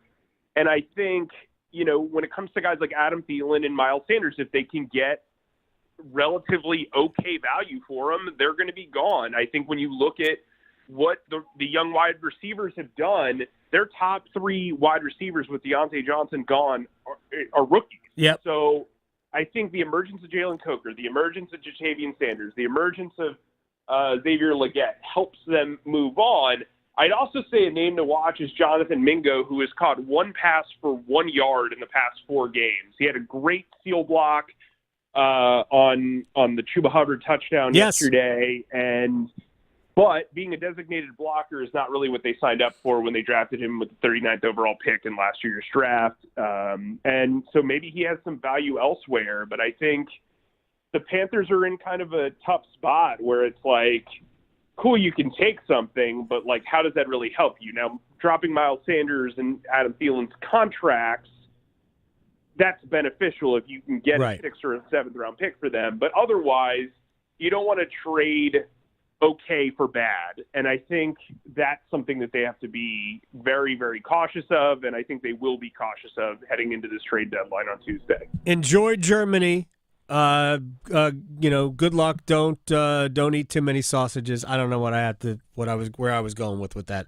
At Mike _E_K covers the Panthers for the Charlotte Observer. Thank you so much, man. Safe trip. Talk to you down the road. Awesome, man. Thanks for having me. All right. Dave Canales has spoken. Do we have dramatic music here? We should play dramatic. Let's get our dramatic football music up. Okay? Oh, we're treating this as breaking news? We need our dramatic football music. Breaking news into football music. Okay. There so you go. Dave Canales had his Monday. I've watched the tape now. So let's start. All right, Dave. Bryce or Andy against the Giants in Munich? It's both. It's all of it. It's just making sure that we make the right decision, first of all, for us, but then also, just making sure there's a component of it, too. Like, the sooner they know who they're game planning for, the sooner they can get it. So there's no competitive advantage to making that decision, but mostly it's just about us taking all the information in that we have right now and making the decision. Have you told the quarterback who's starting that he is starting already? We have not talked yet. Yeah. Yes, Joe Person. Joe Person for the win again. Bless Joe Person's heart. It's funny. You couldn't even tell through Joe's question how annoyed he must have been. Yes. And how annoyed everybody in that room must be. Like, why are we playing games? What are you doing? Matt Rule played plenty of games while he was here. We don't need another head coach doing that. It does not give you any competitive advantage for the Giants to not know which of your quarterbacks is going to be piloting the very, very mediocre offense that you are bringing to Germany. It doesn't help or hurt the situation. Because they were going to prepare for both either way. And honestly, it's not like one of them is an option quarterback and the other is a stand in the pocket and just sling it all over the place quarterback. Okay. It's not a big deal. Dave Canales, what did you think about Bryce now that you've seen the tape? I thought it was great just Bryce being out there playing more football, taking some steps. I know that being out there with that group of receivers and just getting the chemistry of how guys are going to respond with different coverages, different leverages, to see the guys that can make plays for him and for Bryce to, take advantage of some of those opportunities. So I was really pleased with that, and just the flow of the offense and running our offense, all those things that we talked about, there was a lot of great improvement in that regard. And again, a lot of other specific things that, I'll keep in house. But generally just proud of him going out there, just battling and finishing the way we did. It was great to see Bryce playing more football. Okay. Yep. Throwing and catching. That's the goal. Yeah, they've definitely improved on the throwing and catching part of football, right. of quarterbacking. Here's more Dave Canales. He had a conversation with Bryce late in the game. Joe Person wrote about, I think, this particular conversation for The Athletic. Gave Bryce a lot of credit for it. I'll keep all of those conversations kind of private, but again, I think, Joe, you're asking the right question. Just knowing when I can be aggressive and taking advantage of those opportunities. And Bryce continuing to show that when I give him those play calls, he's going to find opportunities down the field, which he did a good job of today. All so, right. so let's call more of them. Okay. This didn't help the head coach in my eyes. No, not really. It didn't help the head coach in my eyes. No. Look, I'm not trying to present myself as or to cape up for Bryce Young. It's clear that last year, A, he was bad, B, the operation around him was bad, and they put him in a situation they, frankly, should be sued for putting him in. It was borderline child abuse. And this year, it wasn't supposed to look worse with better personnel, but it did. So what happened between last year and this year that it looked remarkably worse through 2 weeks? And it looked terrible in Denver. It looked so bad in Denver that it was alarmingly bad in Denver. I didn't think he'd start again. Right, yeah. And then when they decided to start him again, they're like, I was like, okay, that's fine. And then he didn't look great, but he looked like he could play. So let's let him play. Was Deontay Johnson that big of a toxic apple in the locker room? I don't know. That's the difference. I really don't know what the deal is there. Yeah. Maybe. I think what they were afraid, and I said this when they made the trade. I think that what they were afraid of, if he didn't get moved, then it becomes a problem. That's what I think. Although he certainly wasn't everybody's best friend with some of the comments that he made. Why aren't you guys throwing the ball down the field more? And not my job. I don't call the plays. We just run them. You could be more diplomatic, but maybe this is just not in his nature.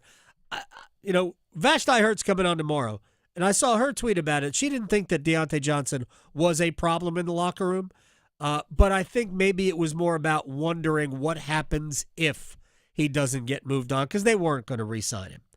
And look, they looked okay. I thought they looked pretty good without Deontay Johnson and Adam Thielen on the field. Yeah. Who knows if Thielen gets moved? He's not been healthy, so it might be more difficult. Yeah. But and that should happen quickly, because you're leaving for Germany soon, and I don't believe you're going to take a player who's about to be traded. And we're already sleepy from daylight saving time. My gosh, so I can't even. that. I can't even. The game starts, I think, tomorrow. Yeah. But look, let Bryce play. Just let him go. And if he stinks, he stinks. But let's call plays for NFL quarterbacks. Is that too difficult? No, we're already used to losing, so it wouldn't be Right. anything new. And again, I brought this up, and I know fans don't want to lose games, and you don't necessarily think about it in terms of draft position, but there's a benefit to losing. There just is. So I'm not saying try to lose. I'm just saying if you lose, it's justifiable. There's a means to an end with a loss. But just go out and let Bryce play. I don't know. Maybe he'll be good. Victoria, thank you very much. See everybody tomorrow. Raleigh to Boone, Charlotte to Chapel Hill. Your Carolina is covered. Adam Gold on the North Carolina Sports Network. Paid for by government. Now is the time to fill your vault with Morgan Silver Bars. Grab your piece of America's silver legacy with this special offer. These spectacular